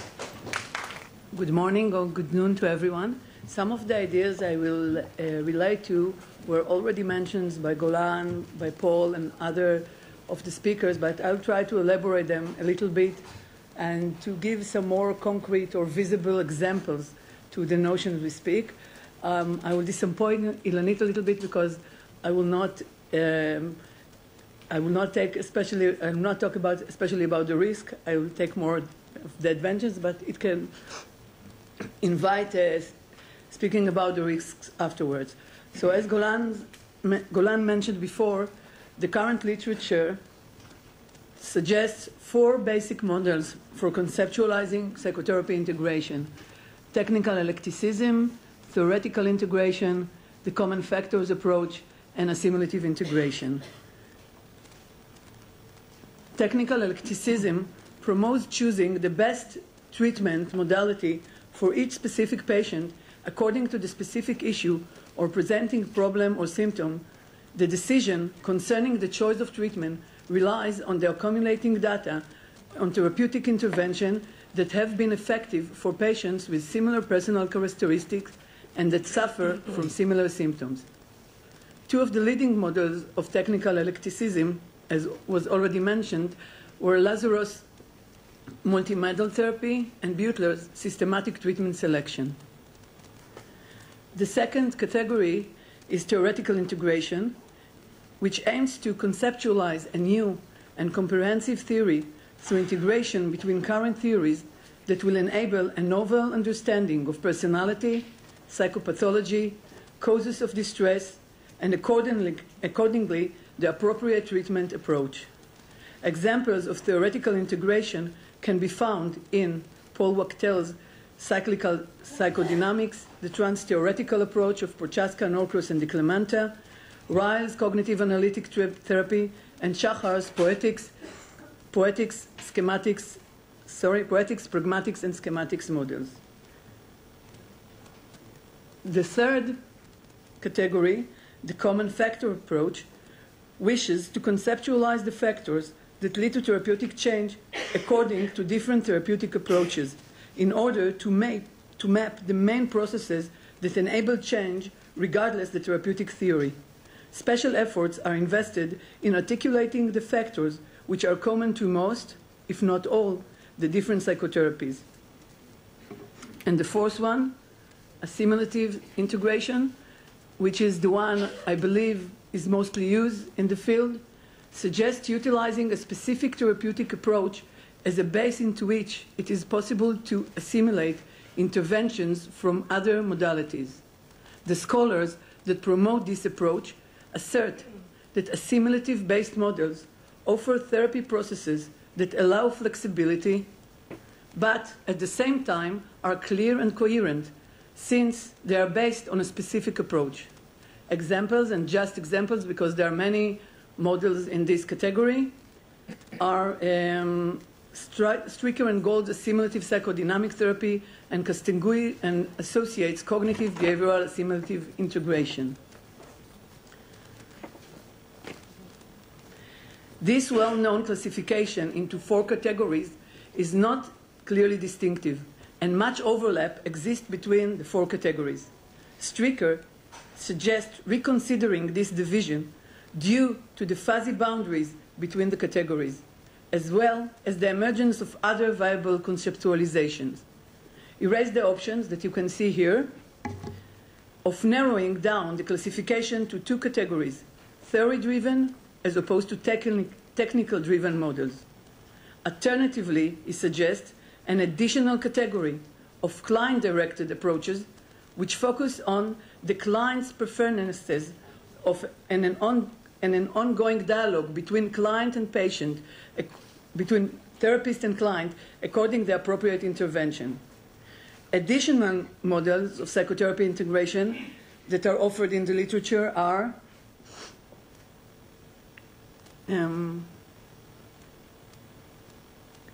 the integration between theory, practice, and research, integration between psychotherapy and psychopharmacological treatment, integration between individual and couple or family therapy, and integration models for treating specific psychopathological categories.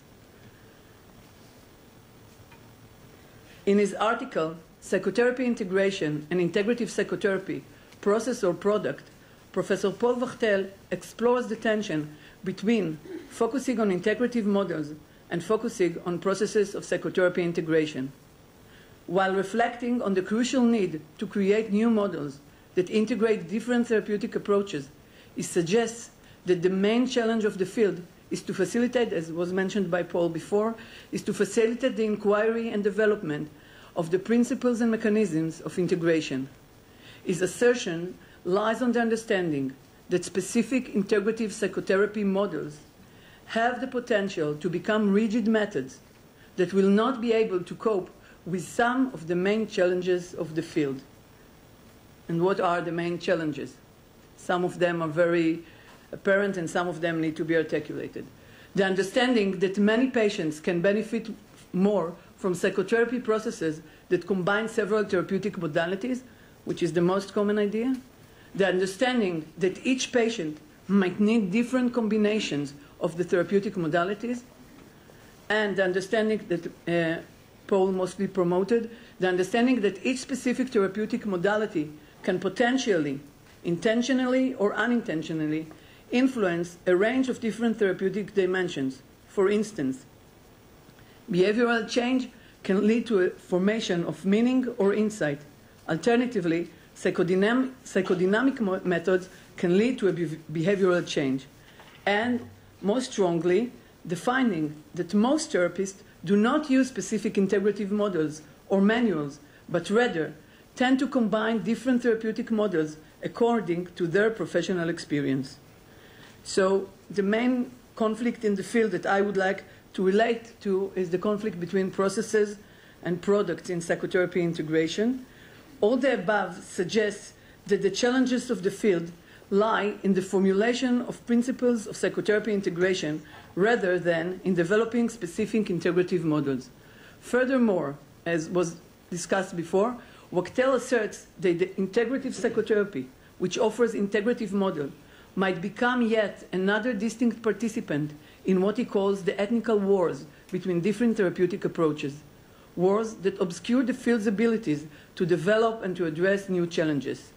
Alternatively, psychotherapy integration, which strives to theoretically conceptualize the principles that guide integration processes in psychotherapy offers the horizons that the field is desperately looking for.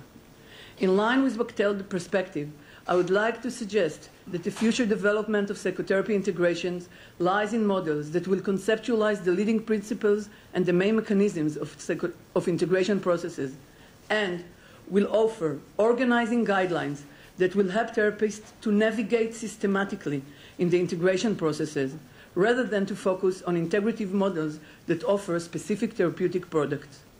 I would like now to present to you a few models that can facilitate our capacities to navigate integration processes.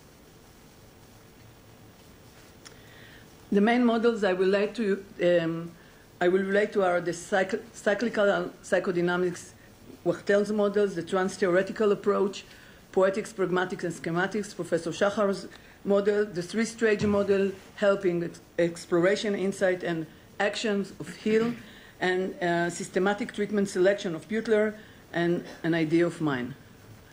Cyclical psychodynamics, Wachtel's groundbreaking theory of psychotherapy integration, suggests the psychodynamic infrastructure, the behavioral world, and the relational world psychically and reciprocally influence each other.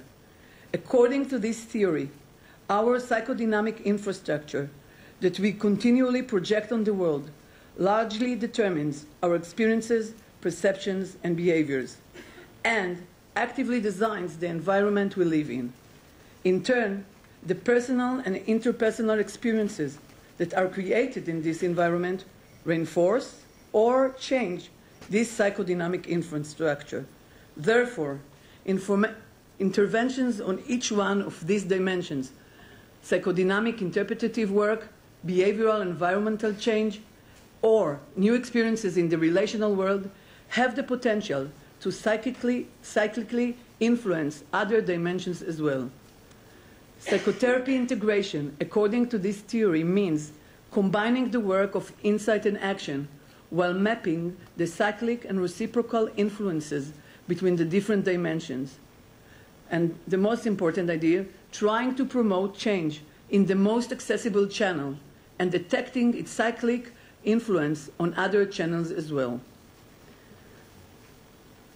The second navigation system I would like to present, which is also considered as a theoretical integration, is the trans-theoretical approach, which is identified with Prochaska, Norcross, and Di Clemente.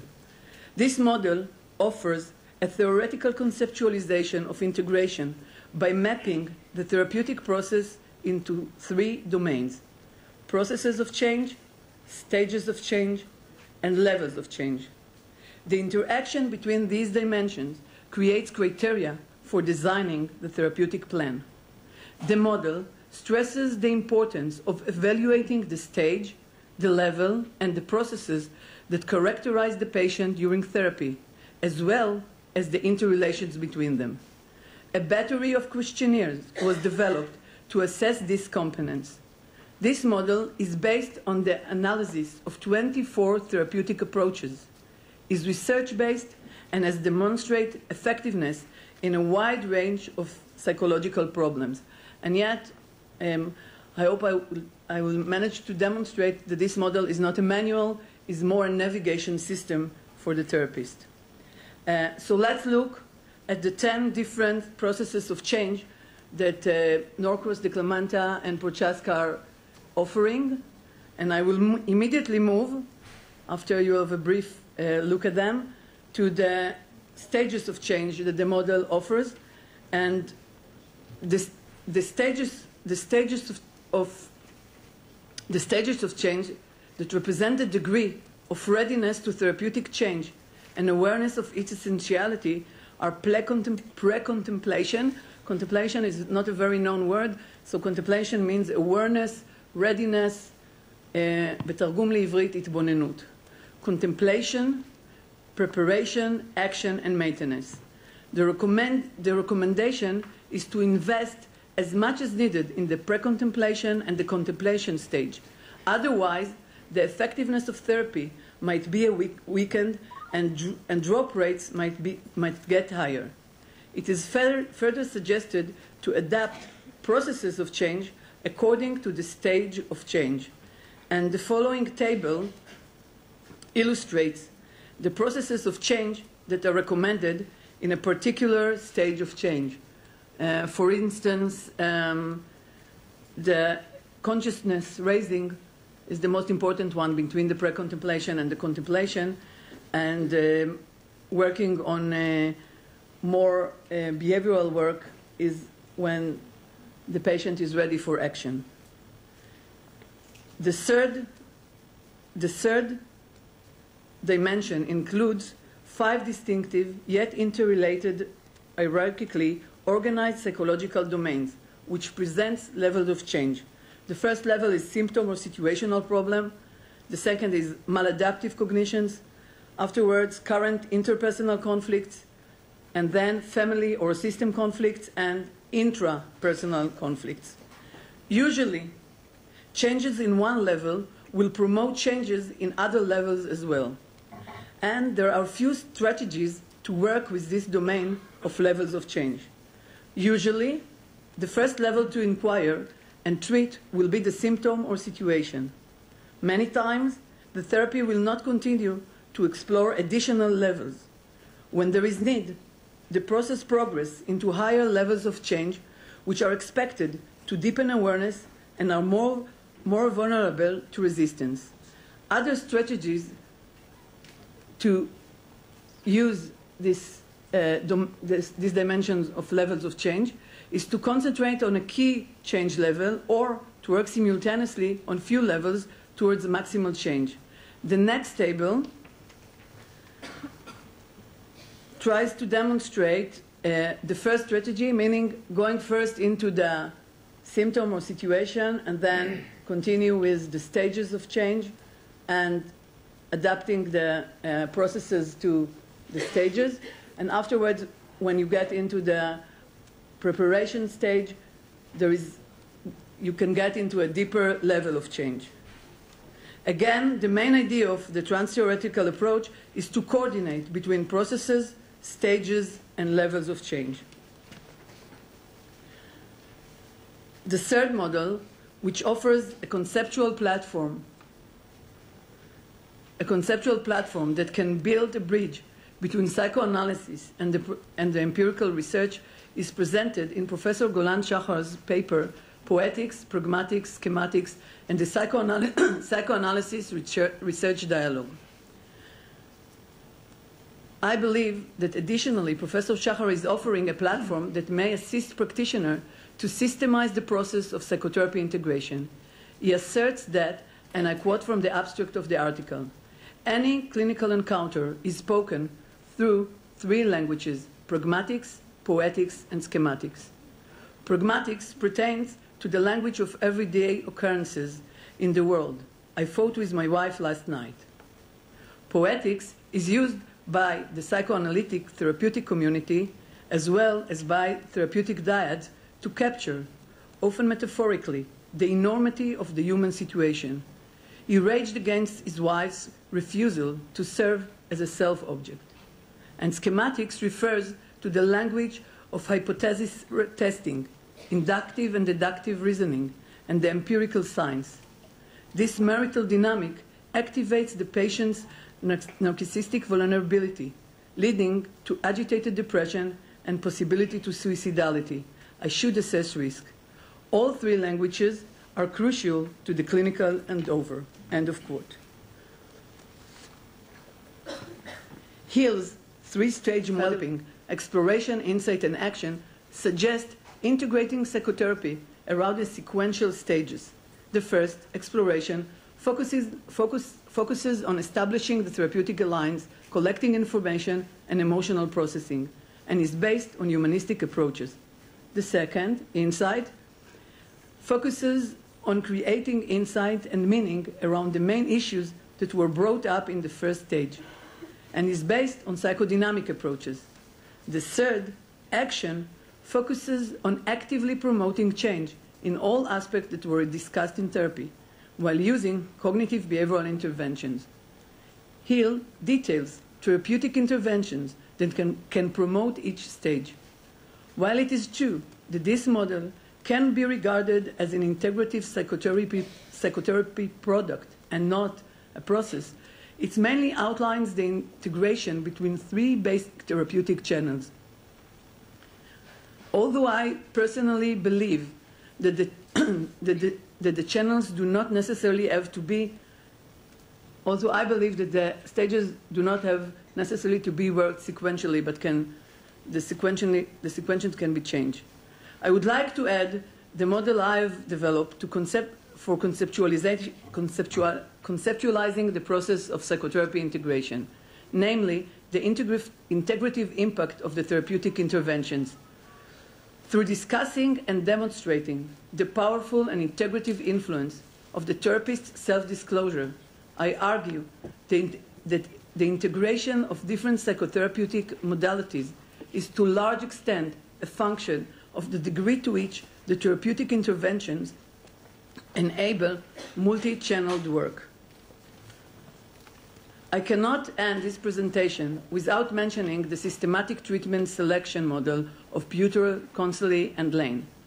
This utterly important model offers systematic principles for choosing a therapeutic approach or interventions according to the complexity or chronicity of the problem, the level of functional impairment, the patient's coping style, and his or her level of resistance, and the last criteria, the level of distress. These guidelines were chosen after deep research that found that they are the most crucial one. Guidelines for matching the therapeutic methods to the patient according to these criteria are suggested. For instance, patients with external coping style are expected to respond better to symptom-oriented therapies, while those with internal coping style to methods that promote insight and awareness. To summarize, in this presentation, I tried to present the vision according to which the future and the main challenges of psychotherapy integration lie in the efforts to establish and to elaborate theoretical and conceptual platforms which will assist therapists in managing psychotherapy integration processes. I believe the training programs should focus on acquiring and training students from the very beginning in processes of psychotherapy integration as those described above, alongside knowledge and training in a range of therapeutic modalities. A policy like this might enable the field of psychotherapy to cope with its main challenges and to promote the scientific revolution, in Thomas Kuhn's terms, that the field is striving for. Thank you.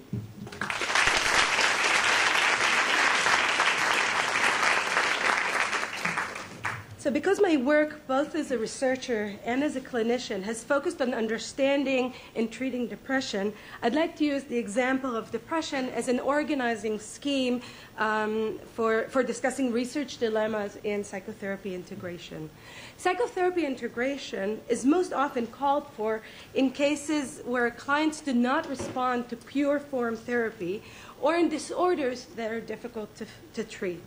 Depression fits the bill perfectly. It is one of the most common and most burdensome disorders associated with overall unsatisfactory treatment success.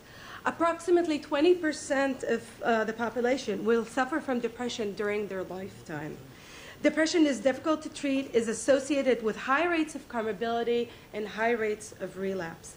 And furthermore, a recent meta-analysis has shown that 7 major forms of treatment for depression are all equally efficacious in treating it. These include behavioral activation that was mentioned here before, short-term psychodynamic therapy, problem-solving therapy, interpersonal therapy, and more. To address the difficulties encountered by pure therapy approaches in treating depression, a number of integrative approaches have proliferated in the field of depression. Some of them were mentioned before, including cognitive analytic therapy. It's a synthesis between cognitive behavioral and psychoanalytic object relations therapies. Mindfulness-based cognitive therapy, which integrates Buddhist practices into therapy in an effort to change clients' views of their thoughts and and creating a sense of distance from one's thoughts.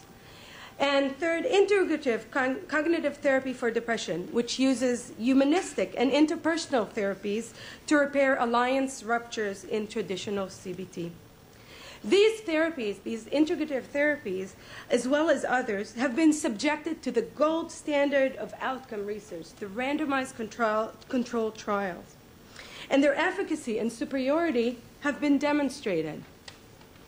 So why am I still unhappy? A new client comes my way. She's 27 years old. She's a student. She has a BDI score of 53. For those who don't know, 60 is the top score there. She's currently failing her exams, and she's unable to study due to extreme levels of test anxiety, procrastination, poor study skills. She wakes up at noon every day, and she spends her whole day trying to study. She suffers from high levels of social anxiety.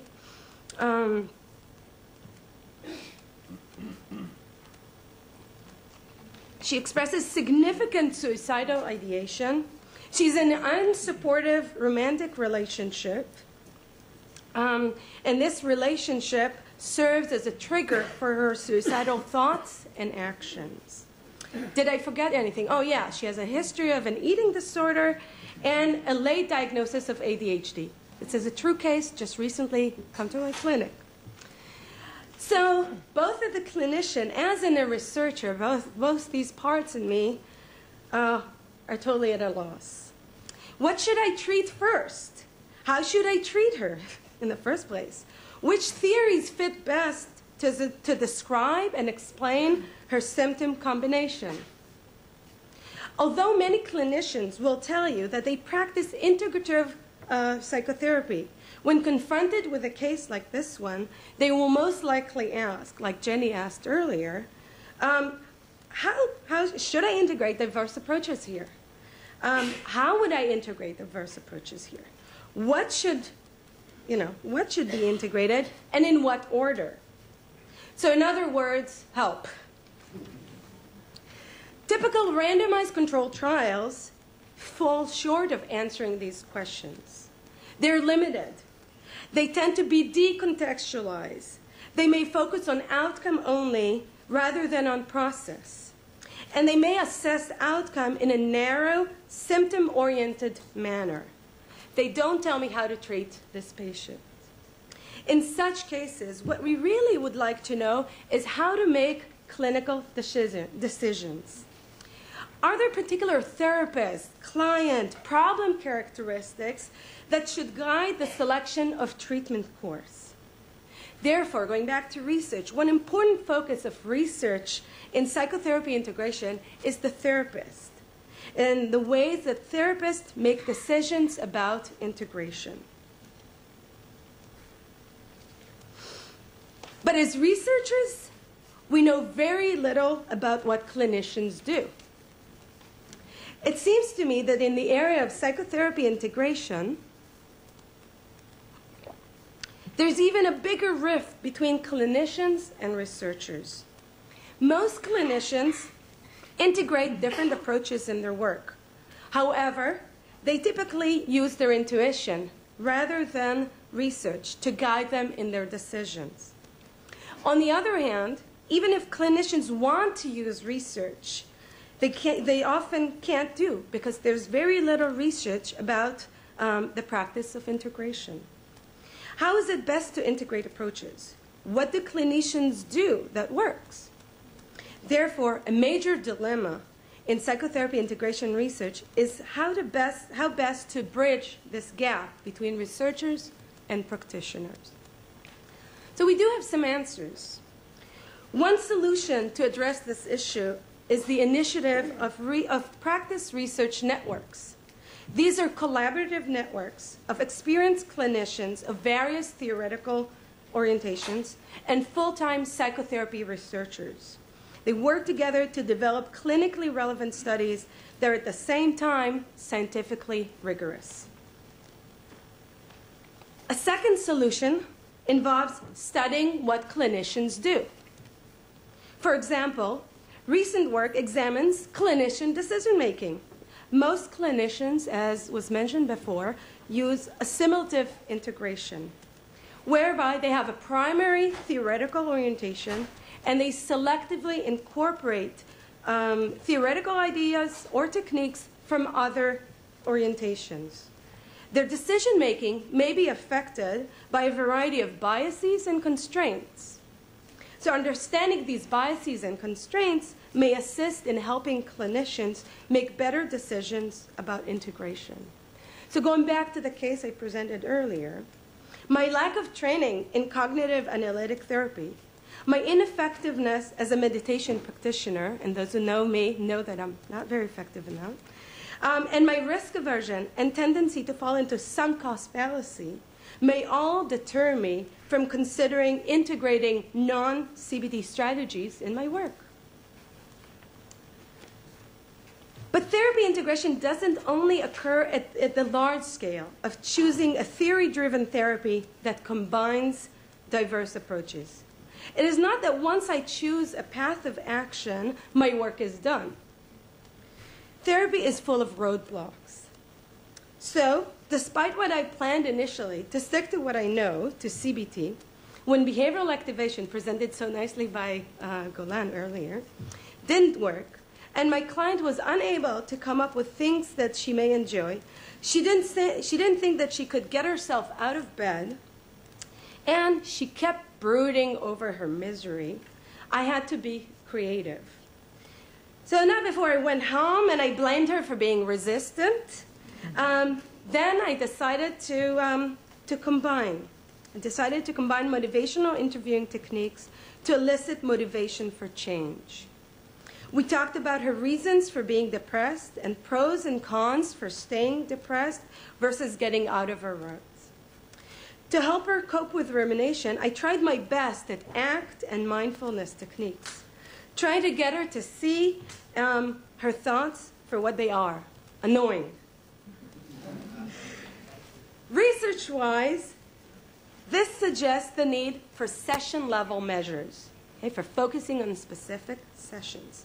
Because we need to know what momentary strategies therapists are flexibly using to handle curveballs. Given the dynamic and flexible nature of psychotherapy integration, what seems to be called for is process research, and this has been mentioned here before too. A careful examination of mechanisms of change and common factors in psychotherapy. Thus, we want research to help us understand which strategies are better for which symptom constellations, for different client and therapist characteristics. And we want to examine contextualized therapy. What works for whom in what circumstances? How do the different elements of integrated therapies work together? When is it best to emphasize one or another component of the integrated blend?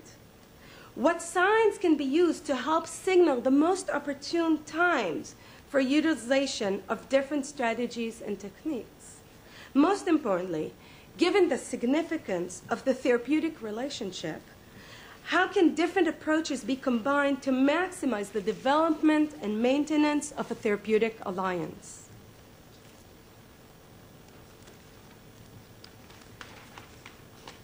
So research need not examine therapy as a whole. Rather, specific components of therapy, such as the therapeutic alliance, ruptures in therapy, feedback processes that cut across theoretical models, can be targeted. Such research can enable matching therapies to clients. So to accomplish all this, process research, an emphasis on multiple outcomes and determinants of integration choice, such as therapist, client factors, context, therapeutic relationship, and more. So to accomplish all that, complex research designs and analytic procedures are called for. Going back to my client, using motivational interviewing gave her the needed push to engage in behavioral activation. However, therapy has only begun, and we still have a long way to go. I'm sure we still have quite a few ups and downs ahead of us, and junctures in which I'll be pulling my hair, looking for new tricks and techniques to move things along. Hopefully down the road, I'll be able to use research to help me combine treatment strategies in a less intuitive and more informed way. And perhaps this way I also get to keep my hair on. Thank you. All right. Can you hear me okay over there? The back. All right. Where is Ilanit? Thank you, Ilanit, for the kind, if rather exaggerated introduction. And thank you also the organizing committee for this great learning opportunity. By the way, I'm not used to speaking English and my accent is rather funny, so if you don't understand anything, don't hesitate to stop me and ask. And at the risk of repeating other people, I would like to welcome you, Ellen and Paul, to Israel in this particular moment. As you probably know, this is a rather special moment, not only in the life of our profession, but also in the life of our nation. There are moments where it looks like we are rapidly and prematurely approaching our expiration date. And it is very moving when people like you, other people coming to be with us in this moment. So welcome and thank you. And finally, I'm waiting for the 5-minute notice so I can begin talking about the stuff I prepared. I need only 5 minutes. My working assumption is that you came to mostly to hear Paul Wachtel and my other colleagues who know much more than I do about integrative psychotherapy. So if that's okay with you, I'll try to use only a small fragment of the time that was allocated to me. All right. Where is the... So here is the goal and the outline for my very brief talk or presentation. The main goal of the brief talk is to take advantage of the opportunity that we are privileged to have Professor Wachtel with us to stimulate discussion, a learning experience, and pique his brain about training in psychotherapy integration. I will try to accomplish this goal by presenting some of the main dilemmas that are being discussed in the literature regarding training in psychotherapy integration, by briefly summarizing the kind of answers that are offered for these questions or dilemmas, and present some data about the present situation in the world and in Israel. Now, here are the 4 dilemmas that I'm going to elaborate on later. The first one is, what, if any, are the competencies, i.e. knowledge, skills, actions, etc., that need to be developed or mastered in order to practice integrative psychotherapy. Second dilemma is, what would be an ideal training or supervision model for the development of these competencies. The third one was, which steps need to be taken in order to move in this direction from the present state of, and I'm using Jerry Gold's words, which I believe, Paul, you used before, to heroes worship and tribal allegiance. And finally, what kind of data is needed in order to guide and monitor these changes. So the first dilemma is, what if any are the competencies that need to be developed or mastered?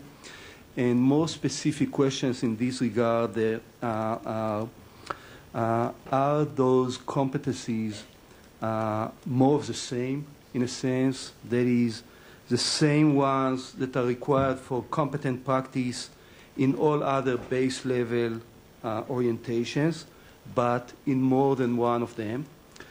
Or are there any additional, either basic or meta level competencies which are unique to integrative psychotherapy? And I would be curious and keen to hear you as well as other people's thought about that. And if so, I mean, if there are unique competencies, in addition, added competencies, what might they be? And I would like to show you some of the possible answers that are offered in the literature. So Boswell and his colleagues say that the central component of competent integration is theory-informed technical decision-making, which is based on principles of change. Jerry Gold, which I mentioned earlier, says that an added or unique competencies are psychotherapeutic creativity, which is the freedom and ability to react to the clinical moment and necessity with novel, flexible interventions.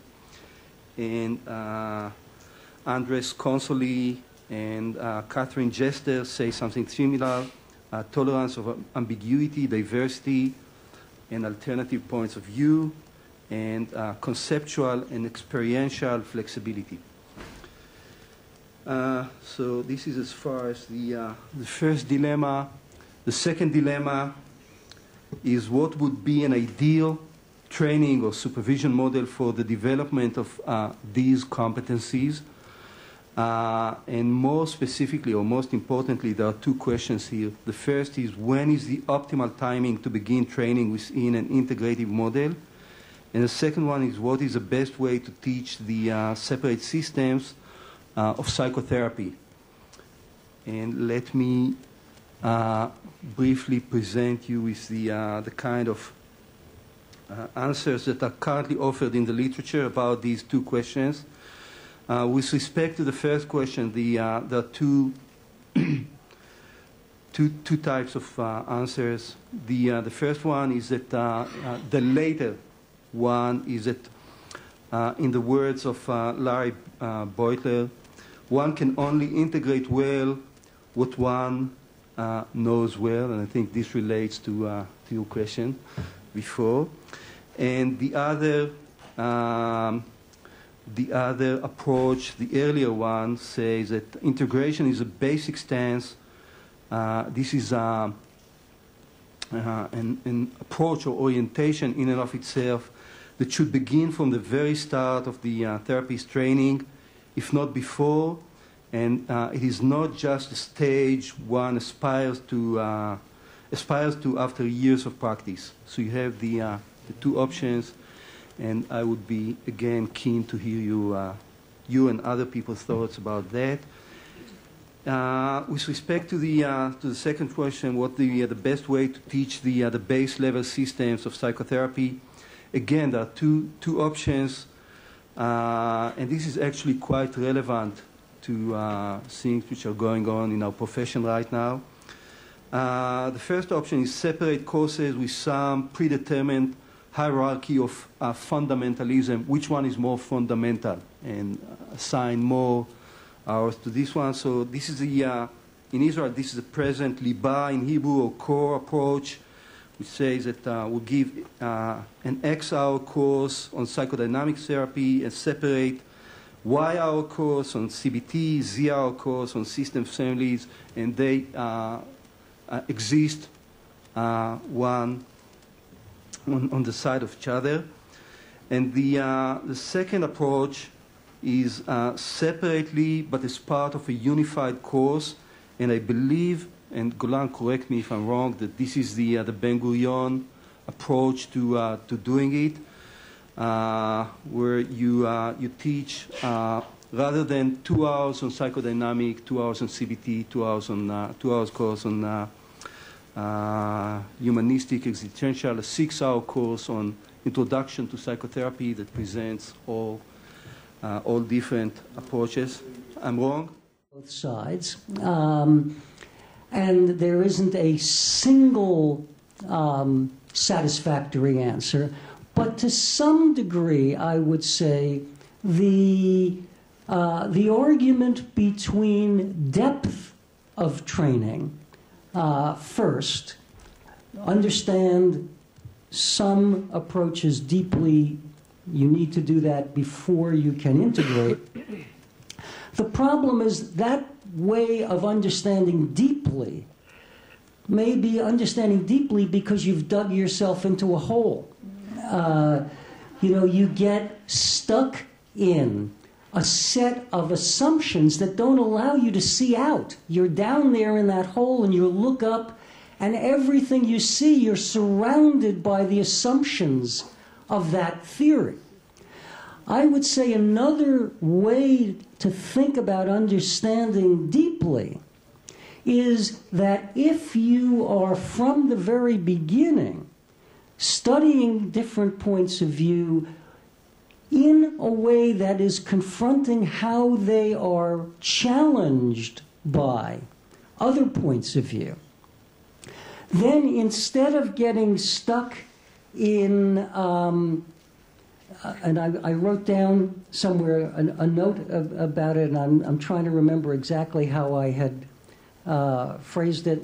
Yeah, the getting stuck in both the jargon of a particular viewpoint and the sort of the received wisdom of that viewpoint is not necessarily learning in depth. I mean, I can think of conversations I've had with, say, Kleinian analysts in which it is very, very hard to see the world through any filter other than the paranoid and depressive position. And everything gets assimilated into that.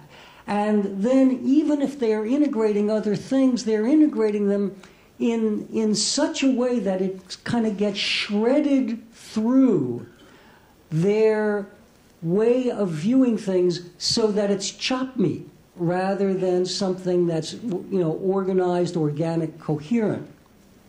Whereas if we ask, what's the wisdom, what's the value, what are the actual clinical observations on which these views are based?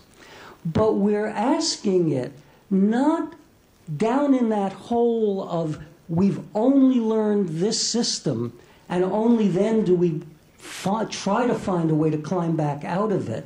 But if we're learning things from the beginning in relation to other things, it enables a kind of challenging that we don't ordinarily do, especially in the psychoanalytic world, but I've been noticing it increasingly in the cognitive behavioral world and in emotion-focused therapies and in a host of other approaches.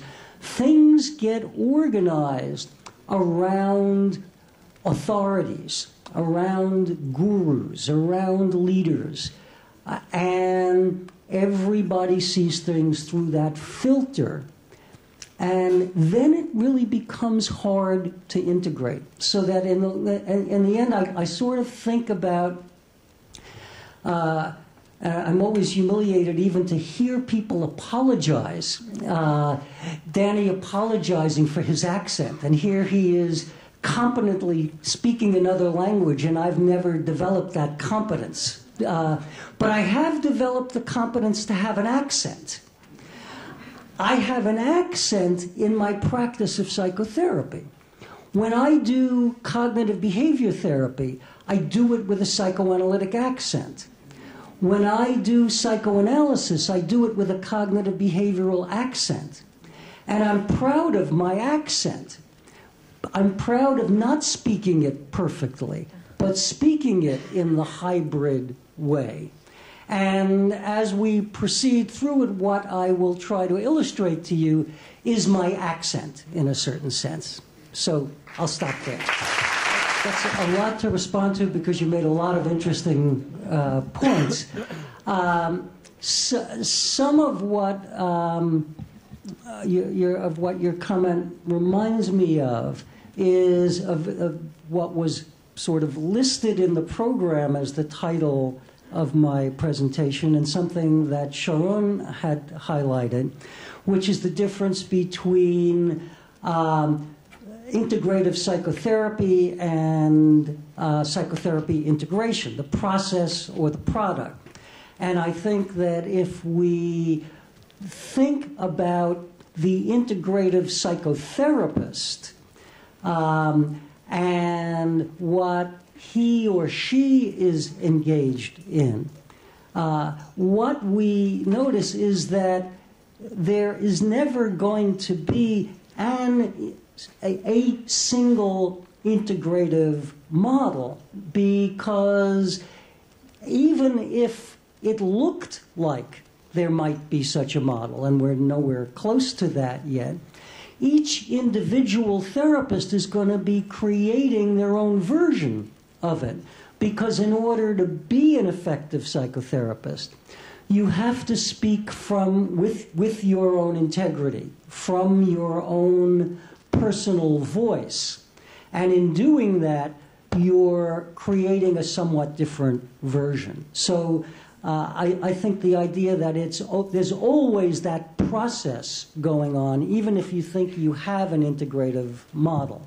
I'm really glad that you did introduce that, because I think it has been left out and is really important, especially because we operate in a realm where we are dealing with delicate, value-laden human experiences. I think in some way our field was both aided and led astray by the analogy to medicine. It was aided because it probably helped our incomes, all in all, to have it be treated sort of like we're doctors who are curing illnesses and so on. But we pay a high price for that, because even though there are value issues in medicine too, certainly, and questions about what is health and illness that keep coming up and are important to come up, it's so much more the case in what we do that we are in the realm of how should one live one's life, really, and what are the foundations and assumptions by which we live one's life. And the psychotherapist is challenged in all sorts of ways. And again, to try to repeat Ilanit's repetition of my invitation, I do want to be sure that in the course of our discussion we get to some of these challenges, because, for example, around issues like how directive should the therapist be? How much should the therapist be concerned with what the person is doing in his or her daily life? How should we deal with the patient doing things that challenge our values? Some we can easily say, well, it's not my place to judge, but what if we're working with a patient who is causing really serious harm to another person? Is it appropriate for us to just be neutral and non-judgmental? There are a great many value challenges in our work. And these questions, I think, as soon as somebody is trying to think, on the one hand, psychoanalytically, interpretively, humanistically, experientially, and on the other hand, systemically or behaviorally, trying to change systems, we are caught in a set of contradictions, dilemmas that need to be thought about, including very much their value dimensions. So I think that really is a central part of what we need to think about, and hopefully will also stimulate those of you to kind of be sensitive to your own concerns value concerns often, because there are value demands on both sides that hopefully will at least initially make you uncomfortable with some of what I and other people here are proposing, so that if you're finally going to be comfortable with it, and of course it's my hope that you'll be very comfortable with the way I think. That's why people stand up here and talk through a microphone. But I will be very unhappy if what happens is people are kind of silently thinking, oh yeah, but that's manipulative, or oh yeah, that's superficial, or oh yeah, but that's just his idea and there's not enough research evidence for it, or whatever your reservations might be. If you have them privately but they're not coming up in our dialogue, that will upset me.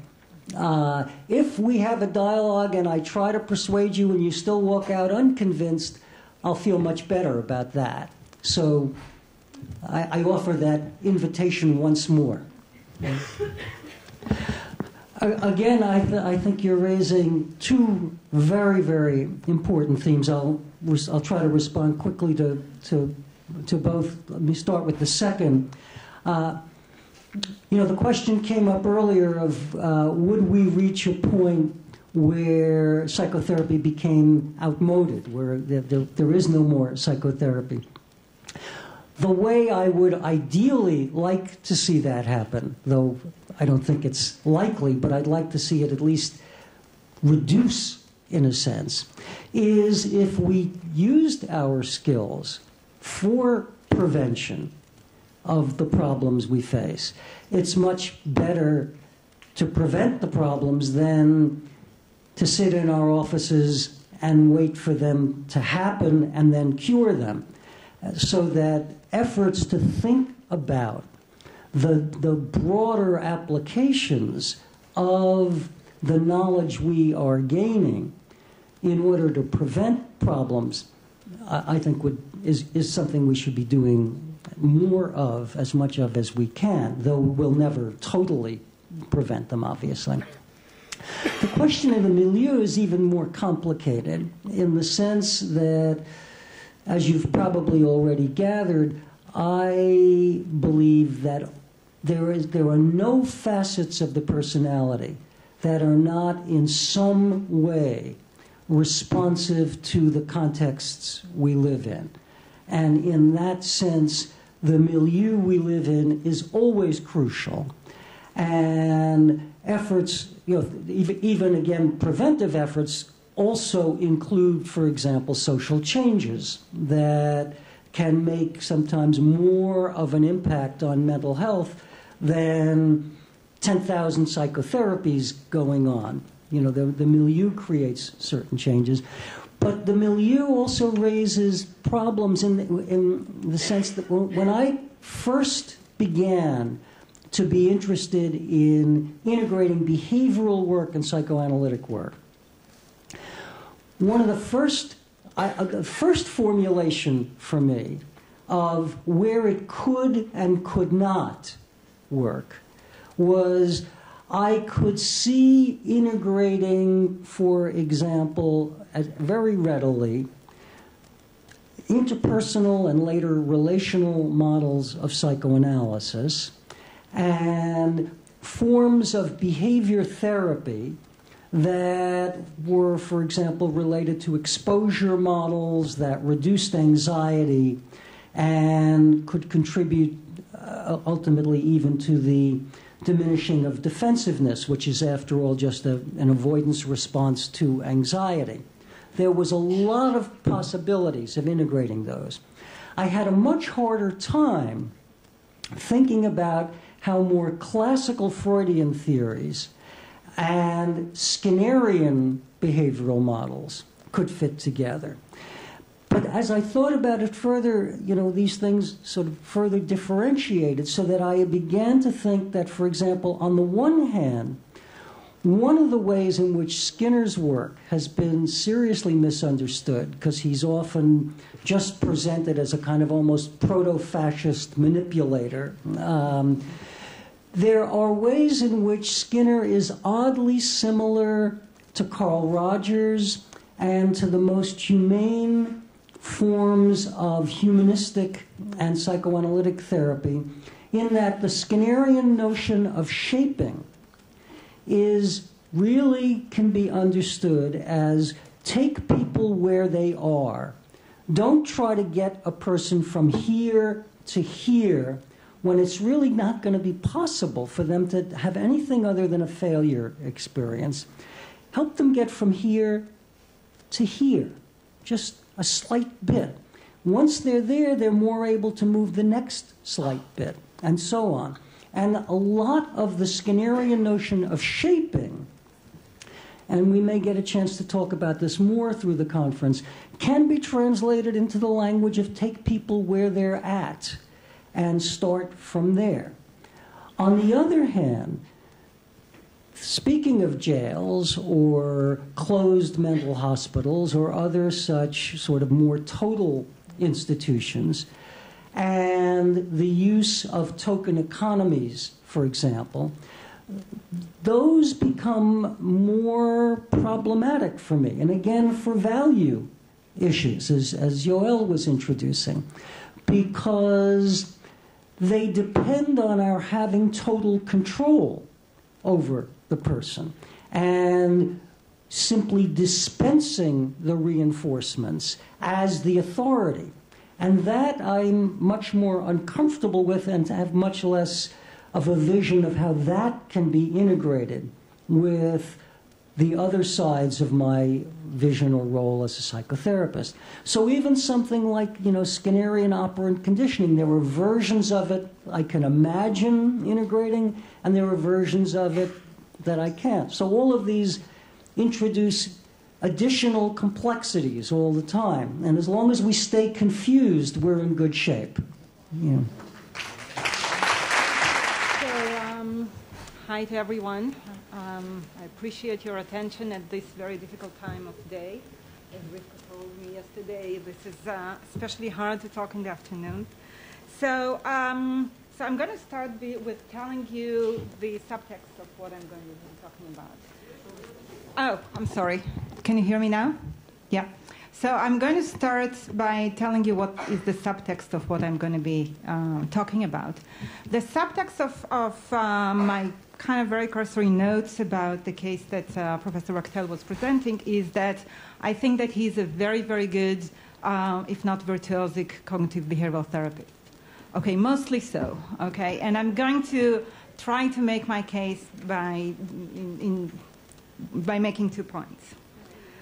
My first point is the importance of conceptualization for integrating of treatments. So my first point is that actually before we begin to integrate treatments or interventions, what we should be thinking about and what we should start with is kind of a mini theory, which is a theory about a particular person, about a particular patient who comes to treatment.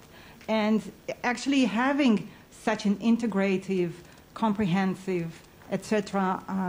Conceptualization or theory, we can start thinking about what do we need to integrate and how do we need to integrate and how it comes about. Okay, and I want to tell a little story here about kind of comparing, contrasting it with architecture. I live on a side street of Rothschild Boulevard in the heart of the White City. Okay, and next to me, and I live in a building that was built in the 30s, and next to me is a building that was built in like the 40s or something, I think. And there are tours, architectural tours, that stop in my street, okay? And the tours, and I always see them, they block my driveway, and there is a guide, and usually that's the end of the tour, because the building next to me is this very famous Bauhaus building. And I always hear the guides talking about how great the building next to us is, and how it's beautiful, and form follows function, and all these different things. And our building is really terrible because it's eclectic, okay? And it's really terrible eclectic building with these big windows and European-looking floors, and it's all terrible. So I was really upset because I like my building. So I interviewed one of my architect friends, and I asked him, well, what's wrong with our building? Why is the next building so wonderful and ours is so bad? And he said, well, of course, yours is eclectic. And I said, well, what makes it eclectic? And he says, well, it's not like the other buildings. The other building has a very specific concept, okay? It's built on this very unified theory of what a building should be, okay? And I didn't have a theory for your building, basically what he was saying. I can articulate a theory for your building. So I took out of this exchange 2 lessons. One is that if you like it, then it's integrative, and if you don't like it, it's eclectic. And the other point is that actually what makes something integrative if you have a mini theory that explains kind of what you're doing, okay? And this is the point about integration that I want to emphasize. And the other point that I want to make is, as I was reading the description of the case, was really the power of metaphors in treatment, and why metaphors matter and what kind of work they allow us to do in therapy. And in my way, in one sense, I believe they have really an integrative force within the treatment. So these are the 2 main points. Okay, so what is a case conceptualization? Well, it's kind of really a mini theory about a particular person who we are seeing. So it means it's ideographic, it's tailored to a particular person. And when it's really good, I think it's comprehensive. And by comprehensive, I mean that it takes into account, I'll start with the later part, that it takes into account that if a person has a problem, it's more than it's not a disorder, it's a predicament. And I think predicament is a much better word because it kind of evokes this ecosystem that the person is in. It's kind of this complex social, cultural existence that they're having outside the therapy room. And also for a conceptualization to be good, I think it invites us to differentiate between 2 kinds of factors that are affecting the person's condition. One set of factors are the factors that maintaining these conditions. Okay, so if I'm afraid of using the elevators, I'm afraid of or feel that I'm avoiding presenting in public, what maintains this avoidance or this anxiety? And the other factors are etiological factors. So the factors that brought into being the very vulnerability or the very sensitivity that allow this condition to develop in the first place. Now, I think that making this differentiation is one of the theoretically important contributions of cognitive behavioral therapy. I think in this kind of thinking, we're invited to make this differentiation very clearly. And the other direction or the other function of case conceptualization is to be predictive, to be generative and predictive. What do I mean by that? It means that, okay, if I understand what's going on, then the plan, how I'm going to go about it, should follow from my understanding. Not only the plan, okay, but also what are the kind of obstacles that I can encounter and that I might encounter in my moving forward, okay? So it's kind of like having a map of a new city or a new place and knowing where the roadblocks might be, okay? So that's kind of my image of this. So, so what should such a case consolidation look like? It's kind of loosely based on Jackie Parsons' work. So it would include the problems, okay, the problems that the person is having, the goals that they're having with relation to the problems, but not only with relation to the problems, kind of in general in life, the strengths and assets, the maintaining factors, the etiological factors, and the obstacle to treatment that I mentioned already. So if we take the example of John, I think you called him John in your writing, then his problem was his test anxiety, okay? But he also had another problem that became evident as treatment progressed, was the excessive concern with social status, okay? So actually one problem was very obvious as he presented us with the problem very explicitly, and the other became explicit in the first session. The goals were I think, most immediately to pass the test, and more generally is to assume an ability and image consistent role. Okay, so these were kind of goals on different levels of abstraction. And he had multiple strengths and assets. He was bright, he had social capital, and so on, and this is kind of implied in the description. Now, here's a slide that I'm really anxious about because I'm, as people in the audience know, I'm really not very well versed in Kahutian dialect. So I got a lot of help from my friend Golan here. And whatever is right in the slide is, of course, attributed to me because I invited him. And whatever is wrong, then it's Golan's fault. But let me try. And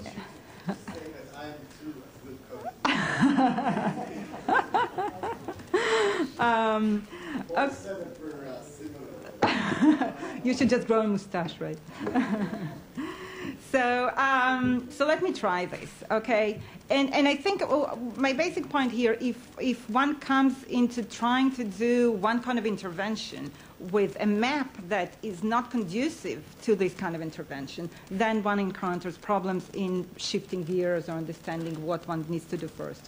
So if I have a map of the bicycle path in Tel Aviv, but I am actually taking a car, that's not going to be very helpful. I need to have a map and understanding that's conducive to the way I'm going to go about. So if I tried and I failed, so I turned to Golan. So suppose my conceptualization is that this person has an absence of mirroring self-objects, and therefore he has narcissistic vulnerability and rage when encountered with failure, and therefore he has an avoidance of painful experience. Now, how do I go doing exposure therapy from here? I don't believe I really can. Start with the conceptualization, which I think could be understood in a different language and in somewhat differently. That's what I'm trying to do. We'll try to do in a moment. But the conceptualization is not conducive to conducting a different kind of therapy. That's why beginning with a conceptualization that's integrative, I think is really important for integrative treatment. So, so what could integrative conceptualization look like? Well, one thing is kind of the rigid cognitions. The person thinking, and this is my image, I must look like a swan swimming upstream, kind of effortless. Like I'm doing this effortless thing at all time. And I'm a special person, okay? And the other maintaining factor is simply avoidance. So I have two factors that are maintaining my problem here.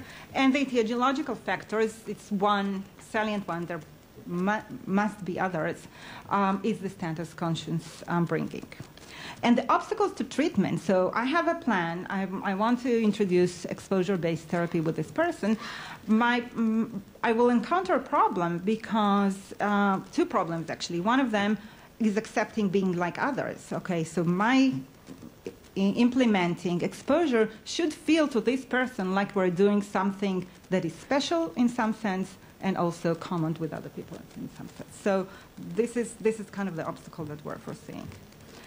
So what are our kind of ways of overcoming these problems is finding some way, and there are multiple ways of describing this process. It could be cognitive restructuring, it could be decentering and experiential exploration of rigid beliefs, which in a way I believe was going on here, and the conclusion of which might be that I can be both like everybody and special. Okay, and if we can arrive at this new stance, then it will be much easier to implement exposure therapy. And we should be on the alert for anger and indignation about needing to do exposure. I shouldn't need to do exposure because I'm like a swan and it's supposed to be effortless. Okay, so that was the first part about conceptualization. Now, as you probably saw and heard me, there were a lot of metaphors that I was using, and I kind of spontaneously found myself using those metaphors, and also the metaphor of the panther was very striking and beautiful to me. So I thought about the kinds of metaphors are used and why they're so effective. And I think there are several reasons why metaphors are such great vehicles in therapy. The first one, and I'm not sure I'm listing them in the order of importance, but just in an associative way, is that it promotes a sense of intimacy with the patients by a creation of this kind of special our language, as it was the case of the panther, was a language between you and John, and it was not really understandable to other people. It allows us, when the metaphor doesn't fit or does fit, we see the reaction in our patients. So it allows us to really check and see whether we enter the word correctly. And it promotes flexibility. I think one of the best things about metaphor, one of the important things of metaphor, is relying on holding two concepts in mind simultaneously. So it promotes kind of flexible thinking. So panthers are both powerful and respectful, and we can have this image in our mind. Another, I think, thing that metaphors can do is promote mindfulness.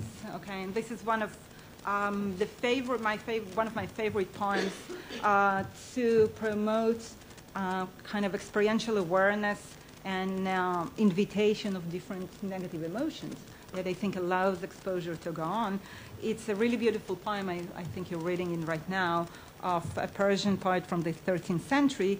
And the image is that negative emotions, or any emotions, are like guests that come to your house, and you entertain them for a while, and you sit with them for a while. And the poem continues, and it's very beautiful, but Ilanit was waving at me, so I'll rush through the rest of my slides to continue, to finish up. They promote insights, and here I'm drawing on really work from cognitive psychology of why metaphors are so helpful, because they take a domain about which we know a lot, and they help us learn about a domain about which we know much less. Okay, so for example, electricity is like fluid, or anxiety is like a wave. Okay, so wave is the domains about which we know more, and so we can learn something about anxiety this way. Okay, and then as I was preparing this talk, I came across a really beautiful study that I just want to mention it, because I think it's so powerful in explaining why metaphors are so good. And it was a study about metaphors about grief, and they used in the study two kinds of metaphors about grief. One was grief as time goes by, and I'm a passive person looking at time going by, or I go by and then things change around me. And what they found in the study, that the more active metaphor, the high agency metaphor, affected the prediction of how long would it take for people to grieve. So in the active high potency, high agency metaphor, they thought it would take 5 months to grieve over a death of someone, and in the other metaphor it took 10 months. So it was really striking to me that such a simple manipulation can be so powerful. So to wrap things up, integration of metaphors into therapy will always be an art. Okay, there's clearly an artistic component, and coming up with apt metaphors will always range from masterful to virtuosic, and we can only strive to be masterful and be inspired by virtuosic performances. But I think we need to think about the science of integration, of reliance on mechanisms and on processes, rather than, as we all we've been talking here about, brand names. And also, I think this talking about metaphor really illustrates that making integration into a science invites us to incorporate data from multiple domains, from social psychology, from cognitive psychology, and probably also from neurosciences. Thank you very much. Tell me if I'm speaking too loudly. I am speaking too loudly. Actually, to be able to see the screen, I have to move back. Tell me if I'm speaking too softly. I'm going to follow up, I think, on things that Eva started on, which is that we, in many ways, would aspire to do this, aspire to be Paul Wachtel. So I titled the talk, Being Paul Wachtel. But really, it's a talk about training therapists to think, I think, in this way.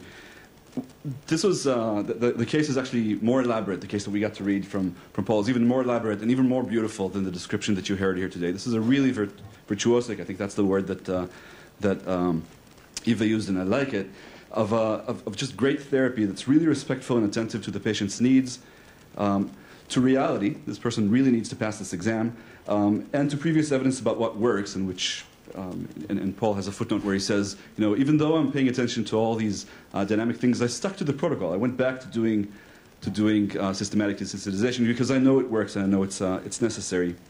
So there's respect on multiple levels evident in this case, and it's also a very playful case, which I think most good therapy is. It's playful in that it gets down to the nitty-gritty. It gets very detailed and very specific, which is wonderful. And it constantly holds to multiple views and asks the patient to do the same thing, to maintain this metaphorical way of thinking that Eva just talked about, where you know that you're not the panther, but you're also feeling that you're the panther at the same time. And I think it's evident in a bunch of places in this therapy. It's wonderful. But I want to make 2 points. One is that for us to be able to train a lot of Paul Wachtels, who are going to be creative virtuosos, it's going to take a long time. I think it took him a long time to get there, by his own accounts. There's a work that's been popularized by Malcolm Gladwell that talks about how long it takes any expert to get to the level of really creative expertise in their field. And he talks about this magical number of 10,000 hours of practice. Doesn't matter if it's practicing your violin or practicing your psychotherapy. It takes a long time to do that, and I think that's the case we see here, although we might have been that way from day one in the Yale Psychiatric Clinic. Okay, so it takes a long time to create that. I think there are virtues or strengths or values that therapists bring to their work, and we try to select for them. We're in the midst of our selection process for the next cohort in our graduate program, and we're looking for people who are honest and humble and are deeply respectful of needs. I think these are things that are in some ways personal qualities of the people who go into the field, or the good people who go into the field. We can also train it to some degree and make people even more of these things. But I think what we need to really be doing is train a therapeutic stance, and that's going to be the first point I'm going to try and make today. Train people to adopt a certain stance as therapists.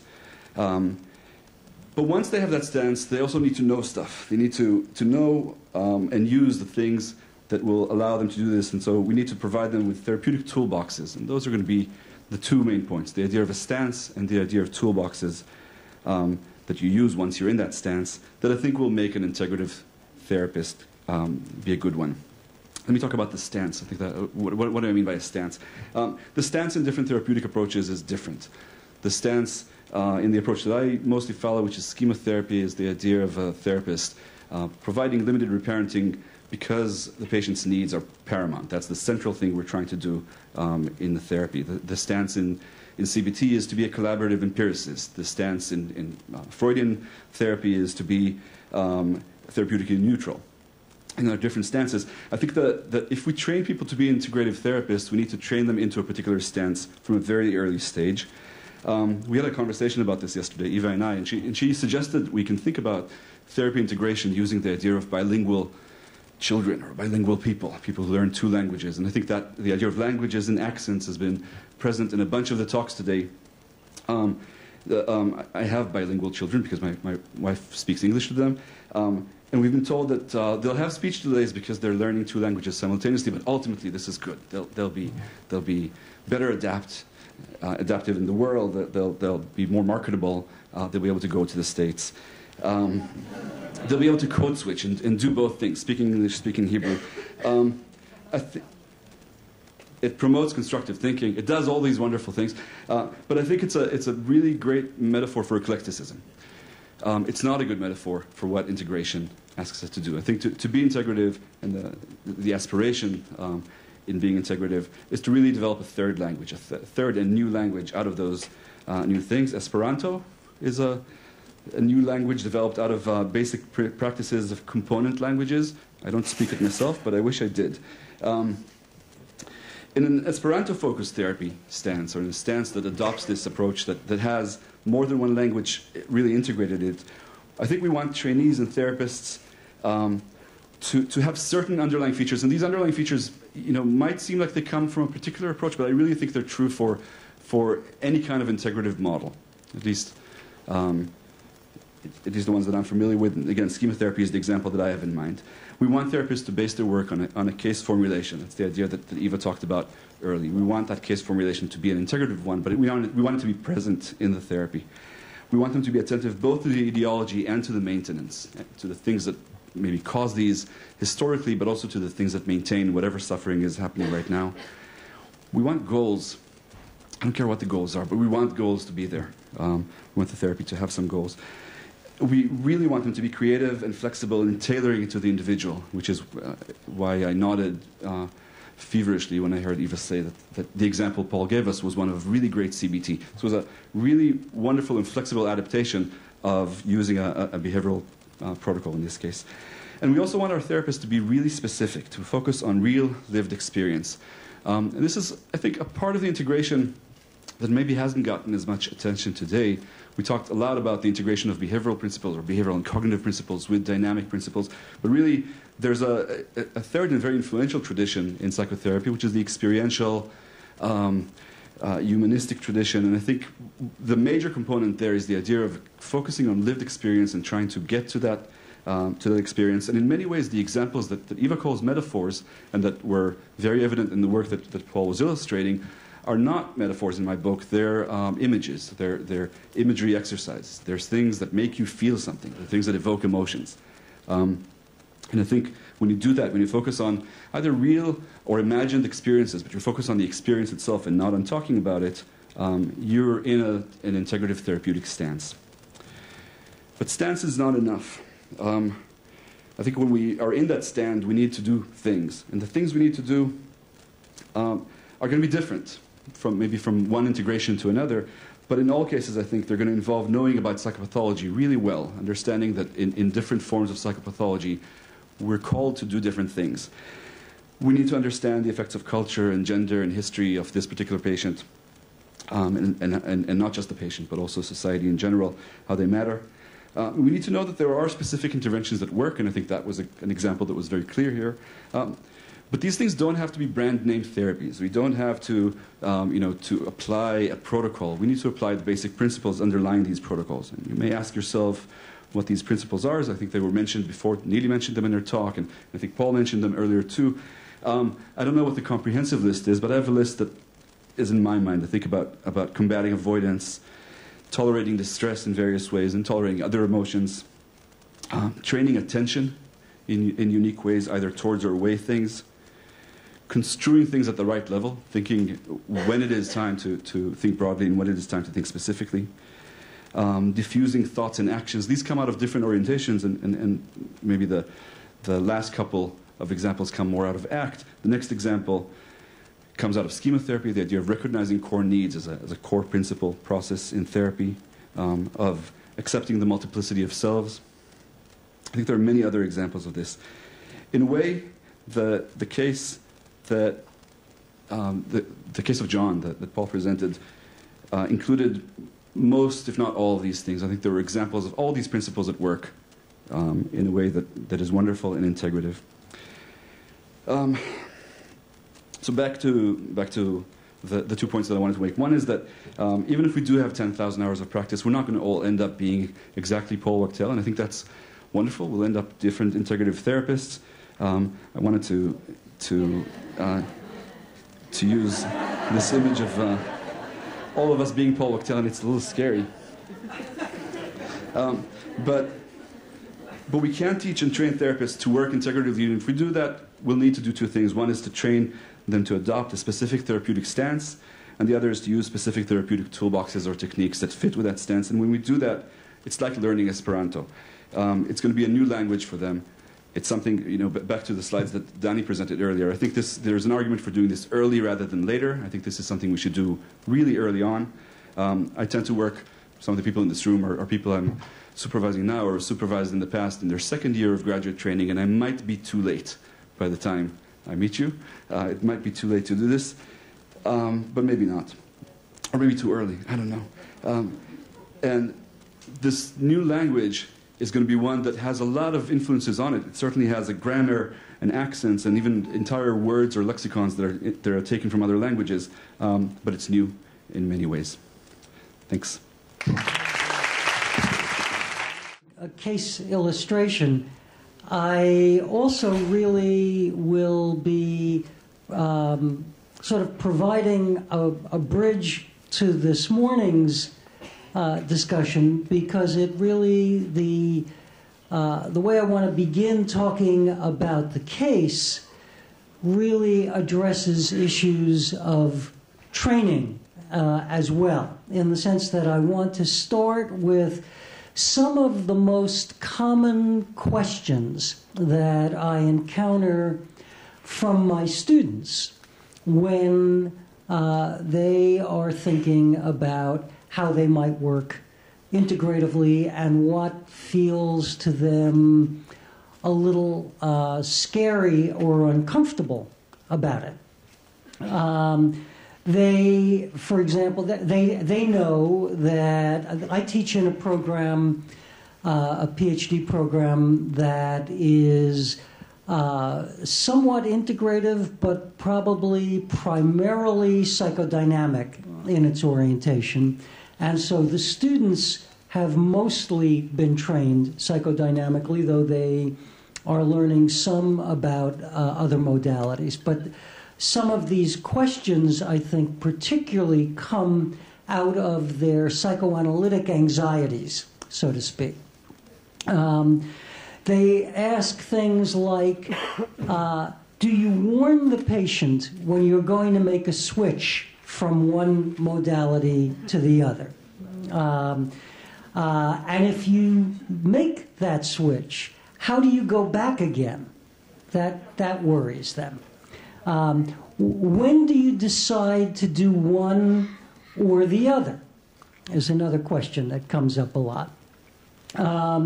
Do you do both in the same session, or do you alternate between sessions? Can one therapist do both? Or should the patient see two different therapists, one for the analytic work and one for the behavioral work? Now, what strikes me about all of these questions is that, from my point of view, those are questions that actually reflect a kind of not yet having achieved a full understanding of what it means actually to integrate. That these are, from my point of view, more eclectic questions than integrative questions. And what do I mean by that? I mean that they're questions that derive from a view that there are still these very separate things that you do, and that you can do sometimes one and sometimes the other, and that's certainly more open-minded and democratic and so forth than saying we can only do CBT or we can only do psychodynamic therapy. But it really isn't fully integrative, because it completely keeps them as separate pieces that are not being changed, modified, influenced by each other. And when I was thinking about some of these things and thought about this case and pulling together my thoughts about this case, I remembered it as a case that both kind of sharpened or brought to a head certain anxieties I was having about my own professional development. And the case also was a kind of healing of those anxieties a little bit. Here's what the anxiety was. Many years ago, having been trained as a psychoanalyst and having gone through a postdoctoral psychoanalytic institute and so on, and kind of being brought up to be a psychoanalyst, a training analyst, a supervisor in an analytic institute. Is this too close? Okay, sorry. If it's still not sounding right, just raise your hands and I will try to move my head and figure it out. I then started to cavort with the devil a little bit. I started to do what I wasn't supposed to do because I had been taught in my own PhD training and I had been taught in my postdoctoral psychoanalytic training, there was this thing called behavior therapy, but you don't really need to know much about it because all you need to know about it is one sentence. It's superficial and manipulative and no good and not worth your time. Okay, well, after hearing that, I wasn't spending a lot of time learning about it. But I was joining with my colleagues in sort of ignorant rejection of it. And then for various reasons, I was invited to participate on a panel about behavior therapy and psychoanalysis, and my role clearly was to be the psychoanalyst who was slamming, hitting, rejecting behavior therapy. That was the expectation. But in order to do a good job of rejecting behavior therapy somewhat intelligently, I had to learn a little about it. Because remember, all I had learned was that it was no good and not worth my attention. So I started to learn about it, and lo and behold, what I discovered was that there was really good evidence that certain behavioral techniques really helped people. So if I was going to be a responsible therapist, I needed to somehow incorporate that knowledge.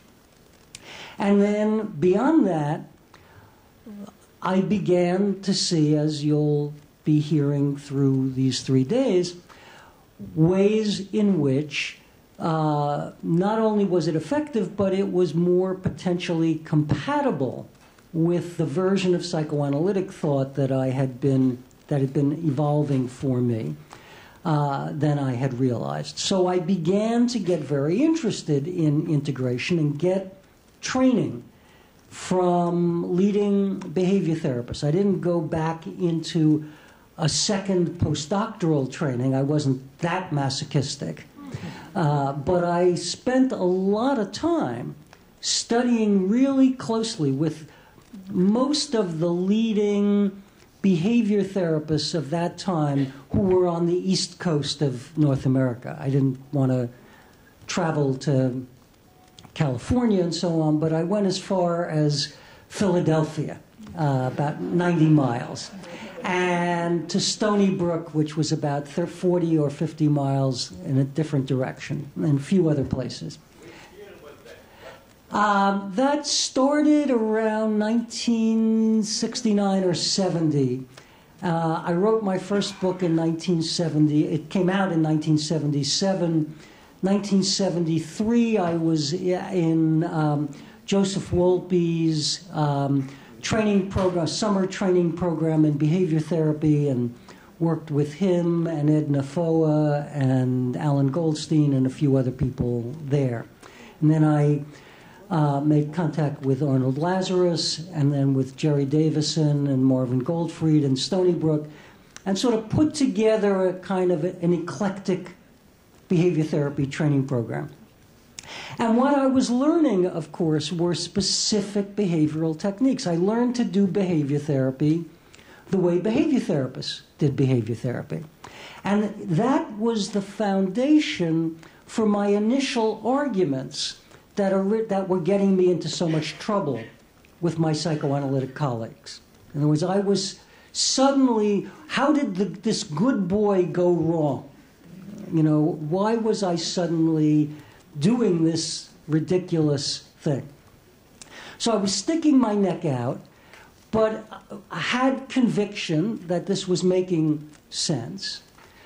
But as I was doing it, I was still thinking of behavior therapy in terms of the particular techniques that behavior therapists used at that time.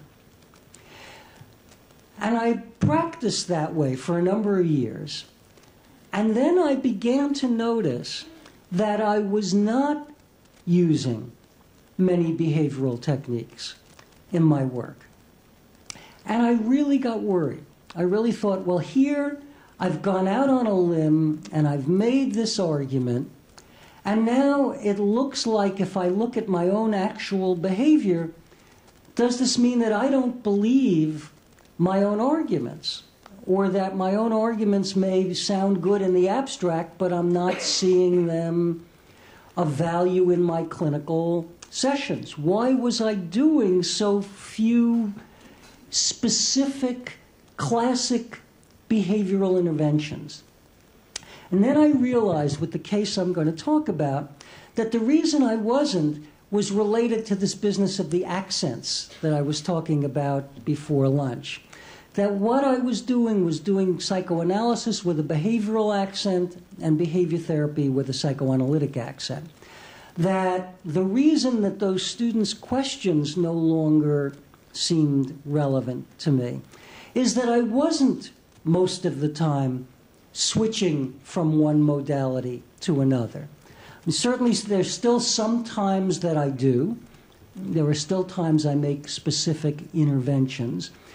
But mostly what I learned was that I had created a kind of synthesis that seamlessly brought the two together. And that's part of what I want to describe. The case was of a man in his early 40s who came to me with a very specific symptom, a very specific complaint. He was already a very, very successful member of his profession, but he had failed the licensing exam when he took it, and then he had subsequently failed it 3 or 4 times after that when he retook it. And he was able to work. He was in a firm, so he could continue to work, but he, you know, it was limiting him. He actually had become, by then, a rather prominent and was rather embarrassed by the fact that he didn't have his license. But there was actually a time when something about what he had done was on the licensing exam. And he passed that question, at least, but didn't pass the exam. So he came to me saying, you know, I'm coming to you for test anxiety. And I was very glad when he walked in my office, because I was already having all this anxiety about why aren't I doing behavior therapy when I claimed it was important to bring it together with psychoanalysis. And I thought, okay, here's an opportunity to do behavior therapy again. It's a classic case of test anxiety. Well, then I start seeing him. It turns out, for one thing, that he had come from a very, very socially prominent family. And this was a family who thought of themselves as aristocratic. And they felt that they were better than other people, that they were smarter than other people, that they could do everything with ease and grace and without any real effort, because they were just naturally gifted.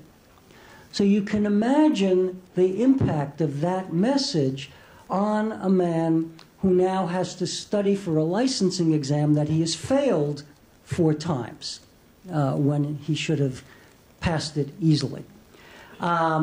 So when I came to realize that this was another part of the dynamic, I also realized that before I did what I thought I was going to do, when he first walked in the first few minutes, I thought this was likely to be a case of just systematic desensitization, a straightforward, very classic treatment of test anxiety. And as you'll see, in certain ways, it included systematic desensitization, but not like any systematic desensitization that Joseph Wolpe had ever seen.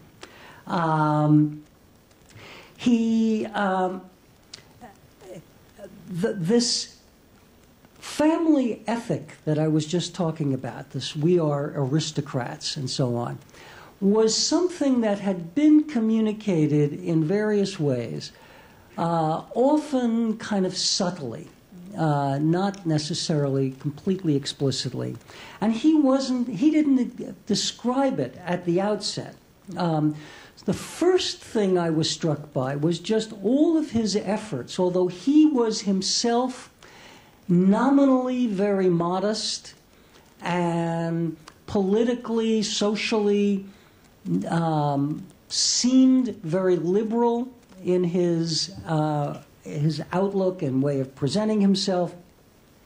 I was also struck, remember I said he was a very prominent member of his profession, that he came from a prominent family, that there was even something about him on the exam. Well, how do I know that? I know that because he made sure I knew that in the very first session. In other words, this man who believed he was liberal, modest, unconcerned with social distinctions, really made sure I knew about all this.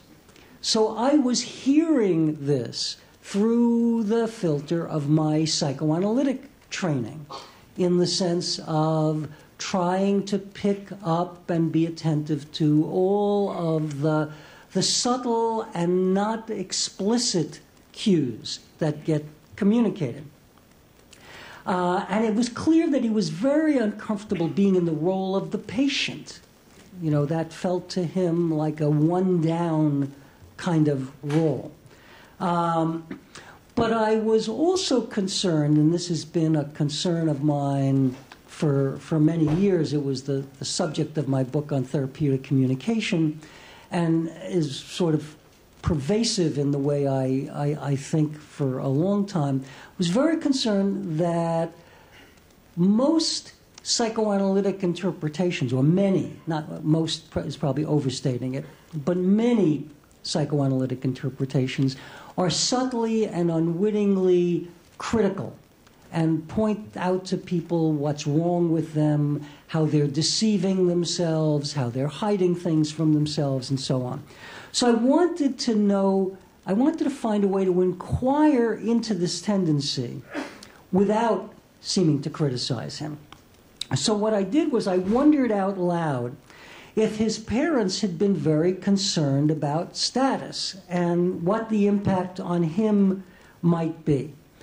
And that way of framing it released something for him, because I wasn't talking about him. I was talking about them. So I kind of lent him the defense of externalization, so to speak. As a mode, defenses we think of as blocking things, but life is always more complex than that. Defenses also permit things. By my aiding the externalization, it enabled him to start to talk about it, because it wasn't yet about him, it was about them. So I said something like, I'm trying to find as close to the words I said as I can, because I was sensing that this was a part of the picture of what was getting in the way of the exam, that it wasn't just test anxiety, it was that he was in conflict about how hard to study for this and whether it was respectable to work hard for it. So I said something like, it must have been difficult growing up in an environment like that not to adopt some of their views just in self-defense, that their relentless emphasis on status and on success, that must have been very painful not to have to attend to this himself. So I'm kind of introducing his own responses, but as a kind of just a natural way of dealing with this external situation. And because it conveyed that this wasn't his fault that he felt that way, he could begin to talk about it. And he began to talk about having felt defensive and humiliated by having to take the exam in the first place, because everybody should just know that he deserved to pass. And so in preparing for it, he needed to be very cool, very relaxed, and that was partly why this very, very smart man was so underprepared that he failed the exam. And so we began to talk about this as one preliminary part, and this was sort of quasi-psychoanalytic work of beginning to enable him to be aware of the ways that he had not treated the exam with respect, how he had not felt it was dignified to study hard, how this had come from his family background, and so on. And so but this was not just traditional psychoanalytic interpretive work.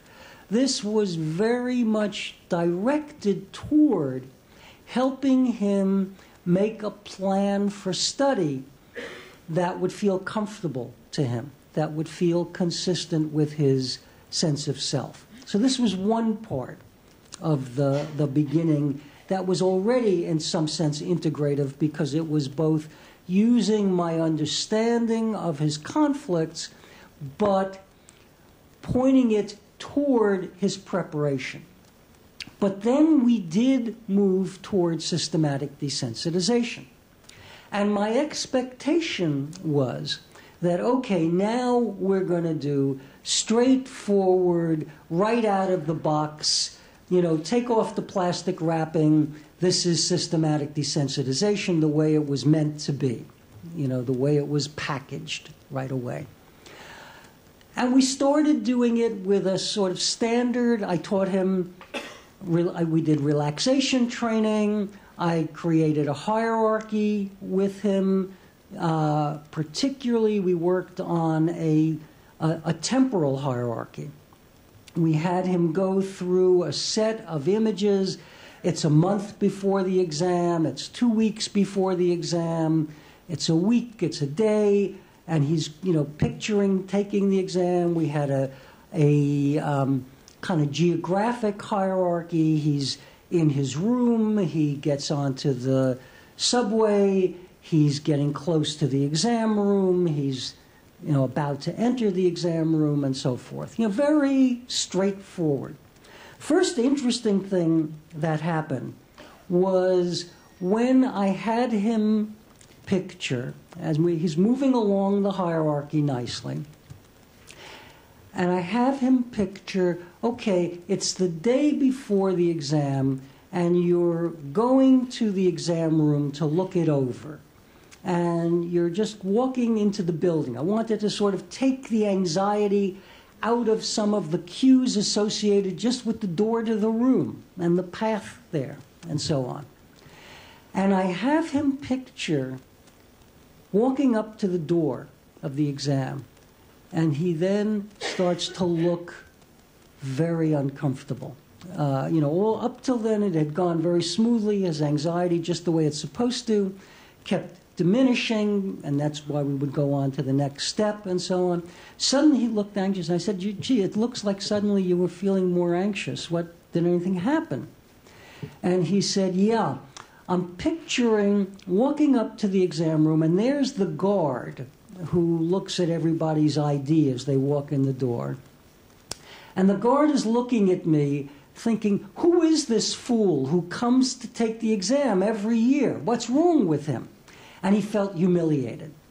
He had never realized that that was a source of anxiety. He had blocked that out. But as we were doing the desensitization, that became something he became aware of, this concern about what the guard would think.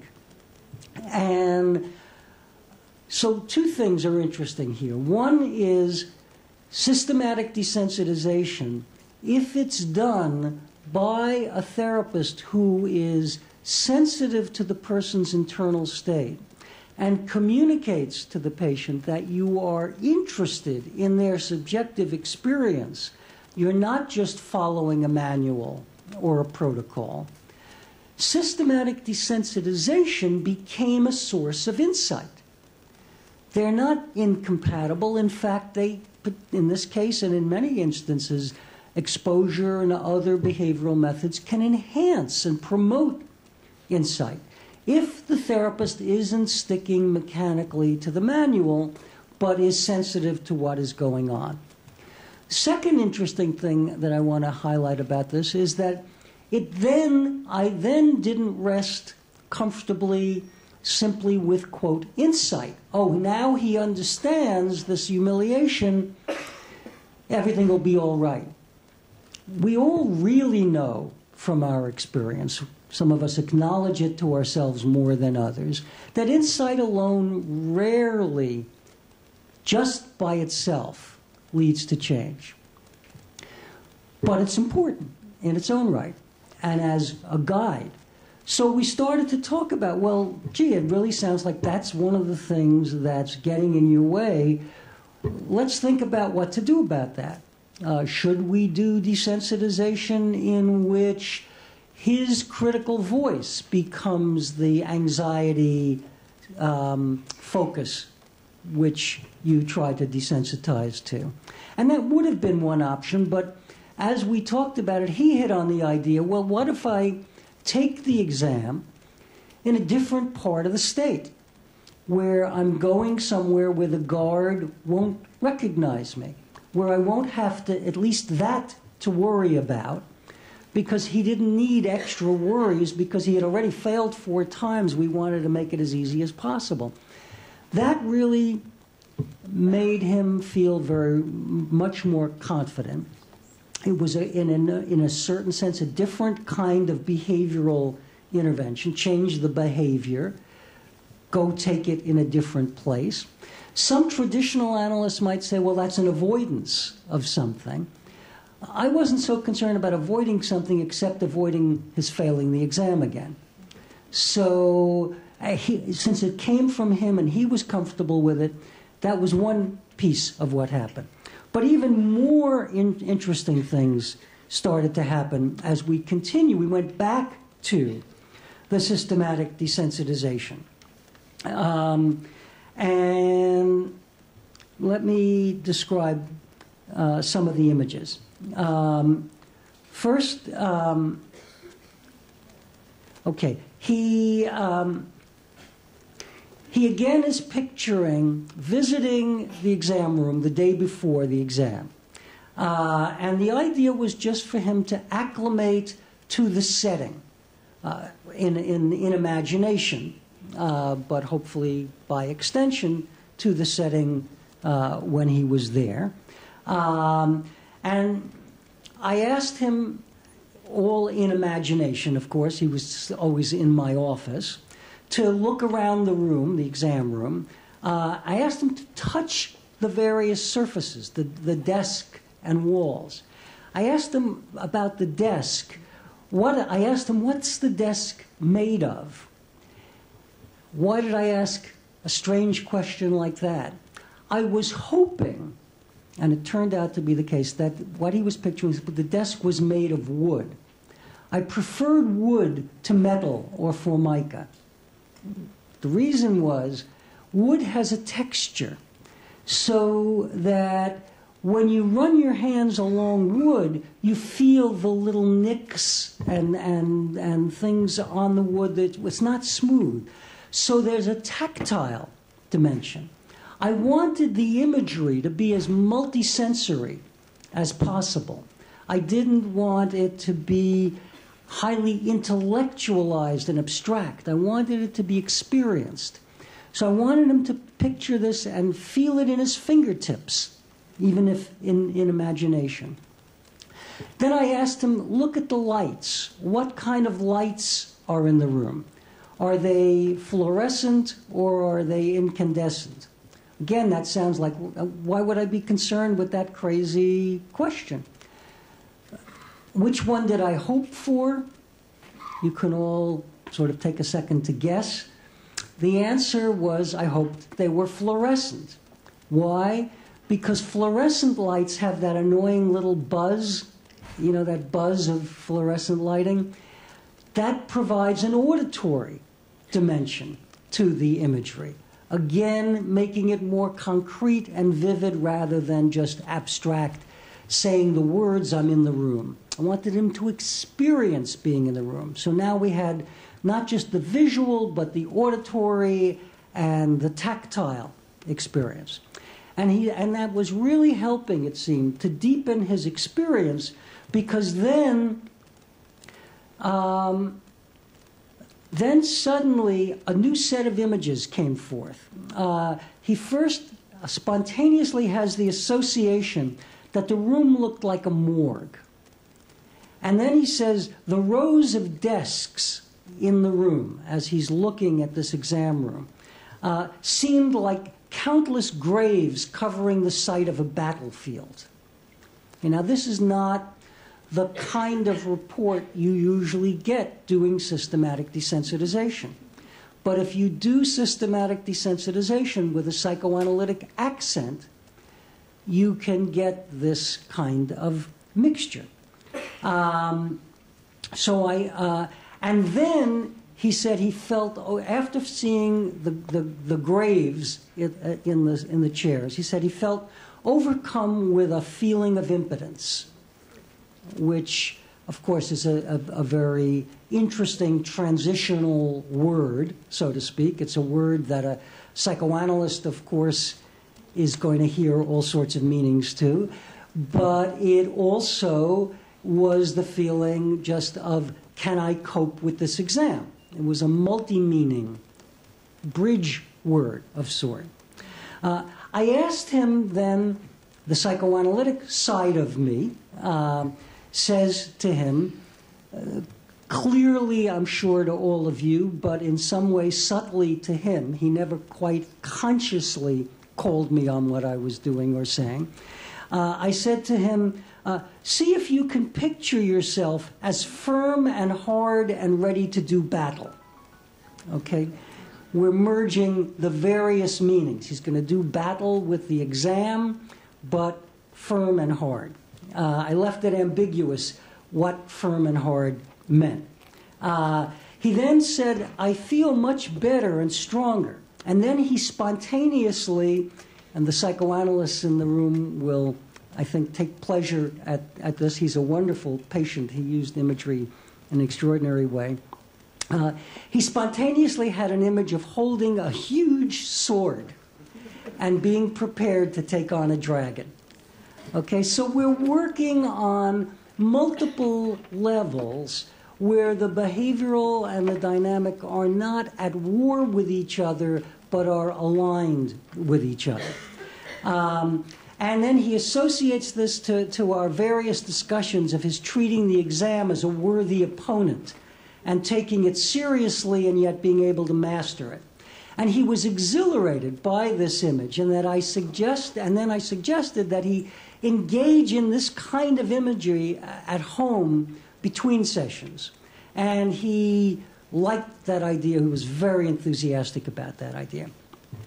He comes in the next session, and we again begin with his visiting the exam room the day before the exam. And for a while, it's sort of again proceeding like standard systematic desensitization. His anxiety is diminishing. Each time he's picturing it, he felt calm and confident, but suddenly he felt a wave of anxiety. as if, and he said, it's as if something is behind me. And I said to him, okay, I'd like you to slowly turn around and see what's there. Now again, remember, all of this is in imagery. When I say, and he understood that, when I say turn around, I didn't mean go like that, but in his image, as he's imagining himself there. Slowly turn around and see what's there. And what he reported was there was a large predatory cat. I think it's a panther, he says. And here I make a kind of interpretation, but it's not your standard psychoanalytic interpretation, which is designed to sort of just let the person know the meaning of what's going on, to, illuminate him, to disillusion him. It was part of this joint dynamic behavioral effort to help him move forward.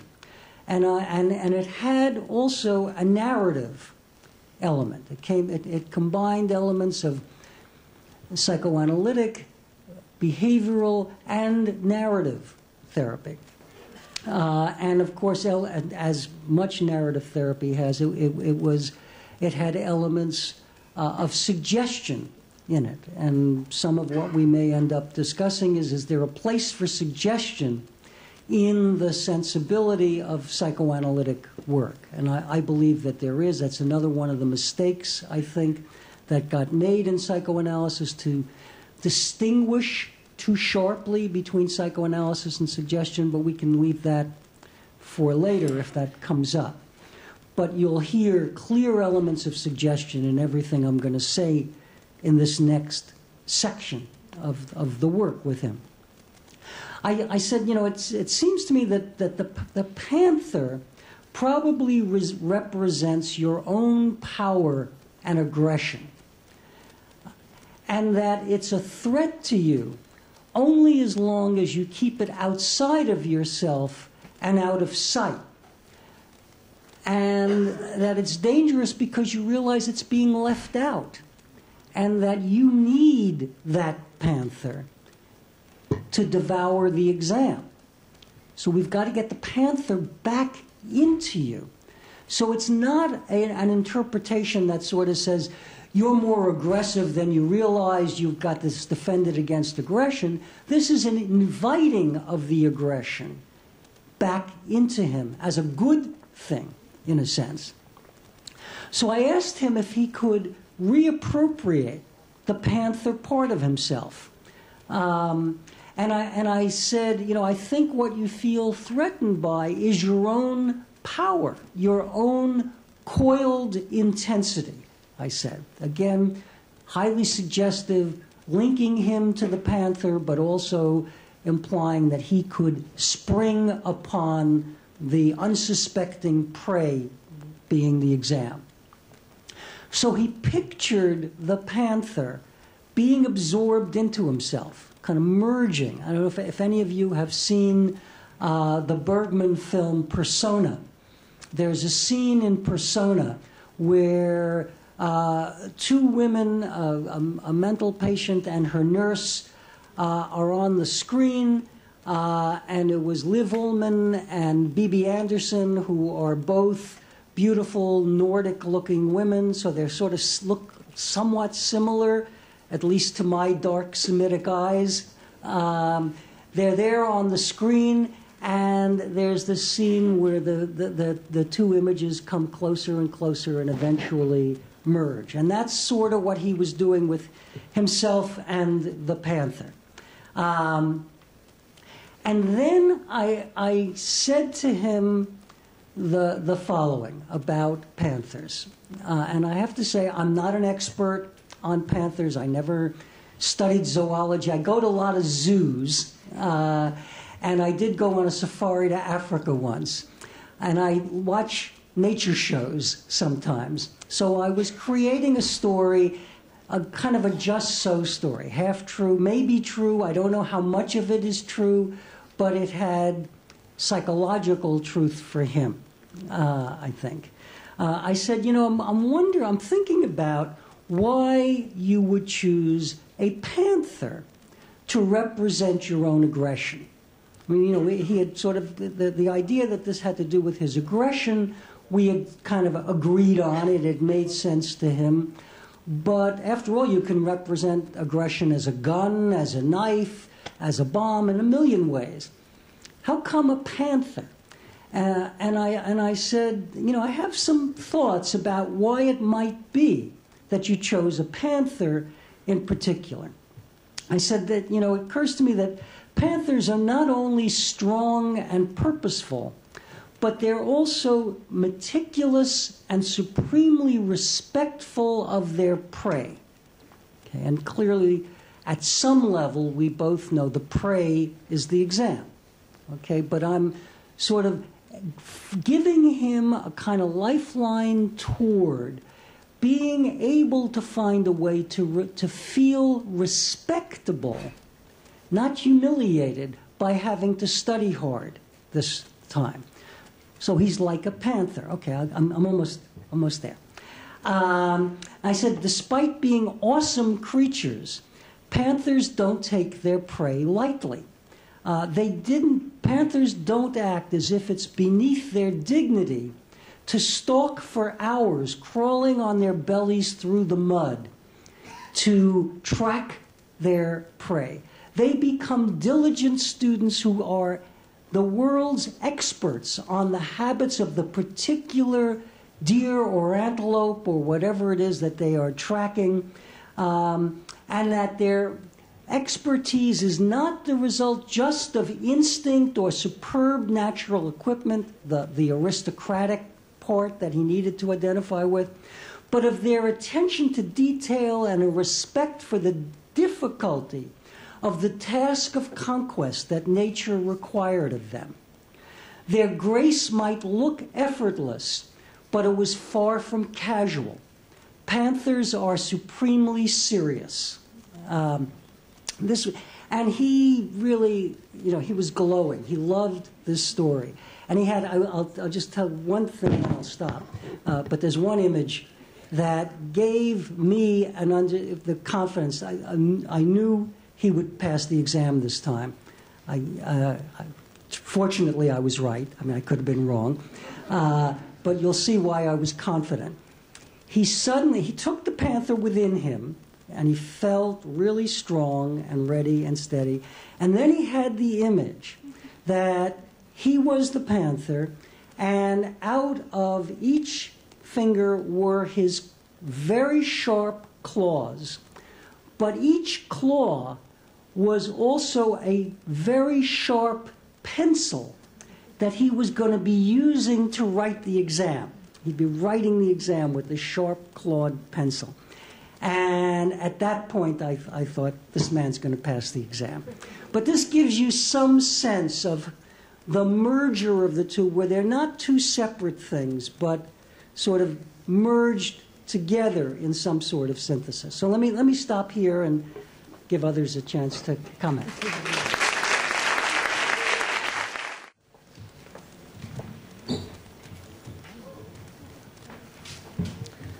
Good afternoon. I was asked to replace Professor Berman at this panel. Not that Professor Berman can be replaced, so I'll do it my way. I don't know. I would like to wish him good health and thank him for his effort to bridge between psychotherapeutic parties in Israel.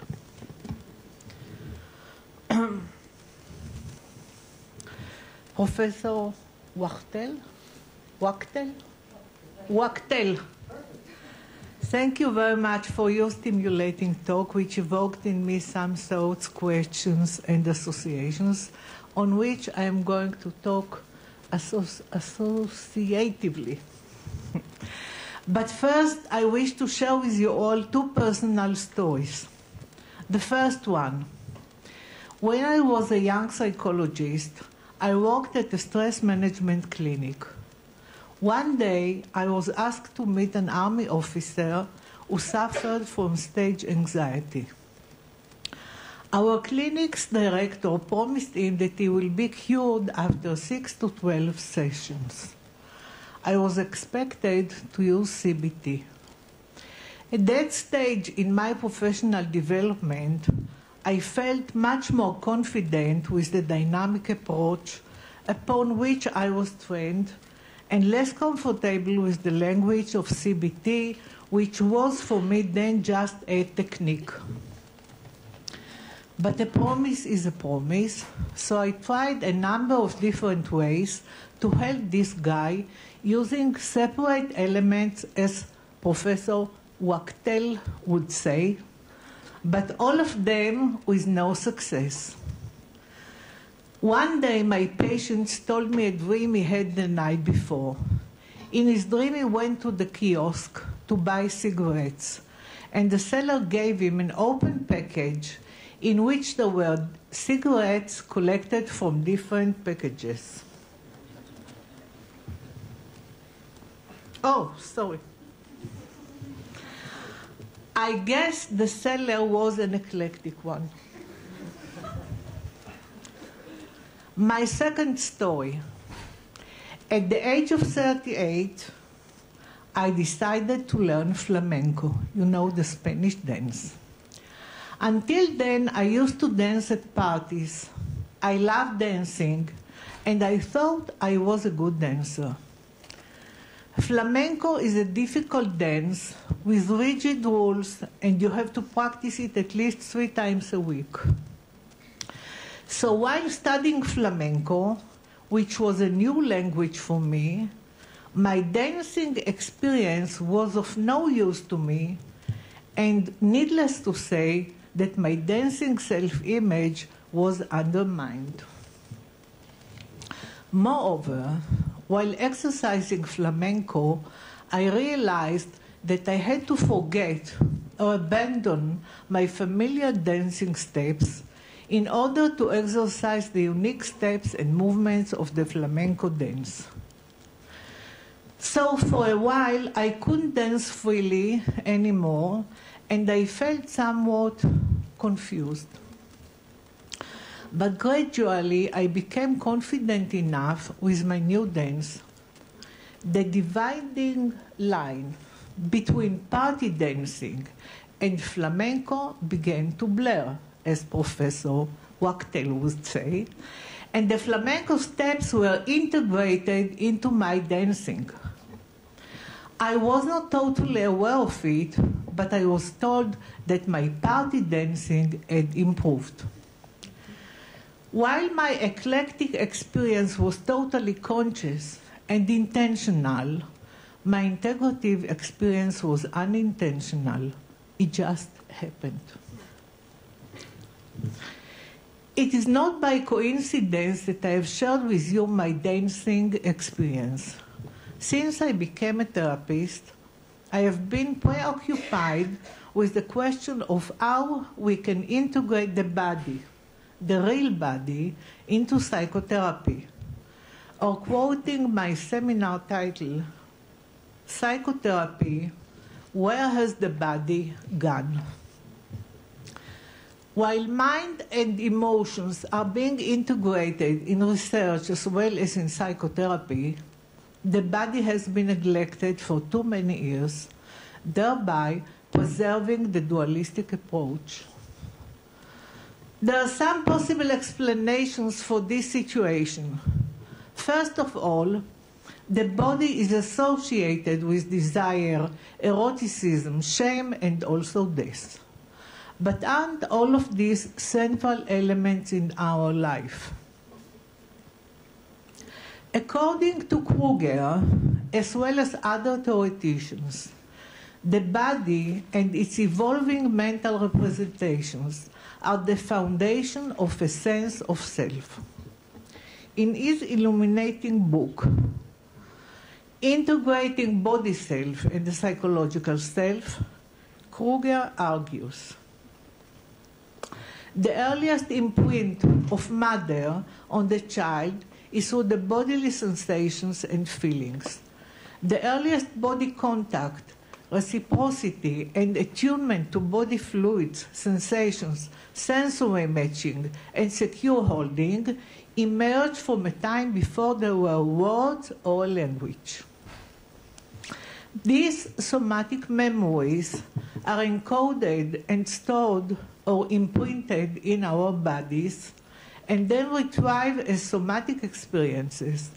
There are no words to express it. Oh, sorry, I want to pay. If we therapists ignore them, we avoid important information pertaining to our patients' non-verbal experiences.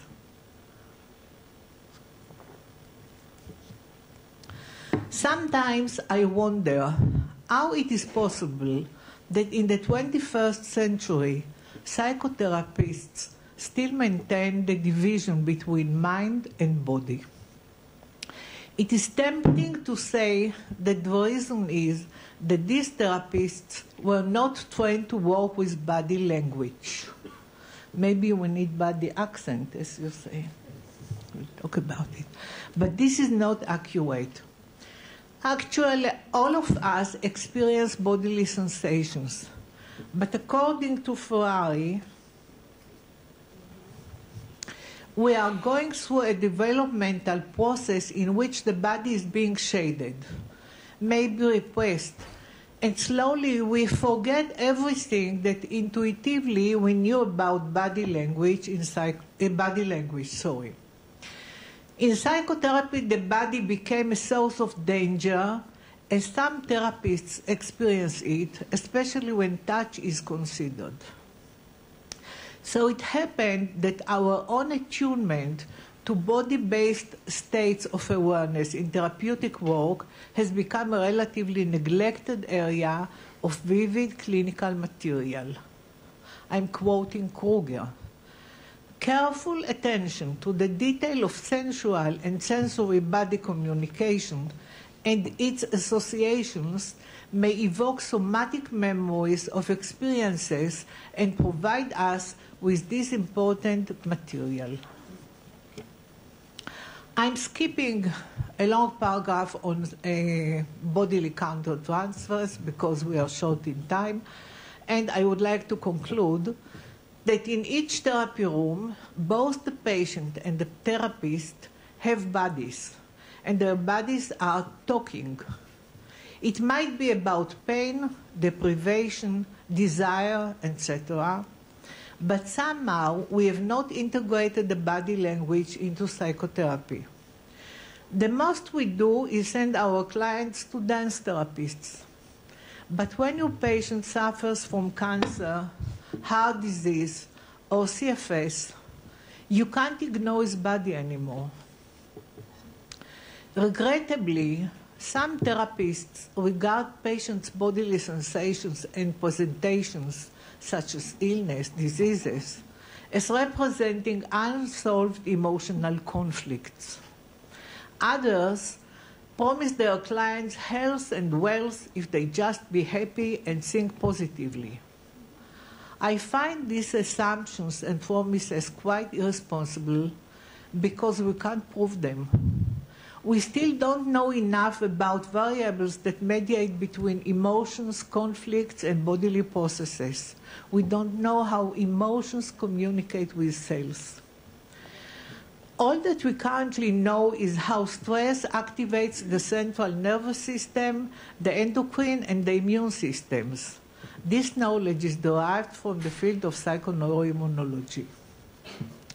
Therefore, we can only say that stress or relaxation, on the other hand, might cause physiological changes, but we cannot interpret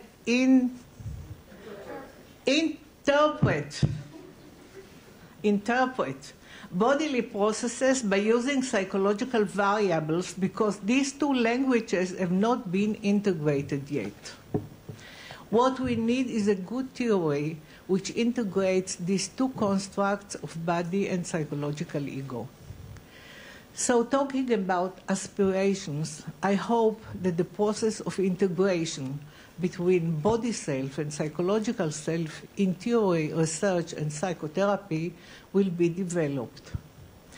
And if you think this is a tough mission, you don't know how difficult it is to learn flamenco. Thank you very much. Okay. The comment makes me aware, and I hadn't really, oddly enough, I hadn't thought about it before this, at least today, that the case that I was describing is in some way an atypical case for me, in that it was a case, I think what was typical is the going back and forth, the synthesis between the different modalities and the different languages, so to speak. I think what was atypical was that it was a case that was more focused on a particular, very specific symptom or presenting complaint, much more than most of the cases that I see. When I think about it, even in cases like this, with this man, there was, as you could well imagine, much more that could have been explored and enriched. He was the ramifications of his upbringing and his struggle with must I be an aristocrat, etc., were manifest in his life, and I think he could have benefited from a more, a further therapy. But he came in with a particular goal, and I was, quite ready to meet it. With most of my cases, I think the kind of goals you're talking about are more the case, in fact. But what I would add is I do think that what we do is create an atmosphere, create a potential in which the person can grow, in which there is some spontaneous process. In certain ways, that's very consonant with how I experience things. But I also, in my own particular way of thinking about things, don't regard that as the opposite of working in a kind of focused way to change particular overt life patterns. And that's part of, again, my way of thinking in which the inner world and the outer world, the different aspects of experience are continually interacting amongst themselves, so that sometimes if I can change an overt, help a person to change, because I can't change it, but if I can help a person to change an overt pattern of interacting with others, that can be a very powerful contributor to the freeing up of their own inner potential.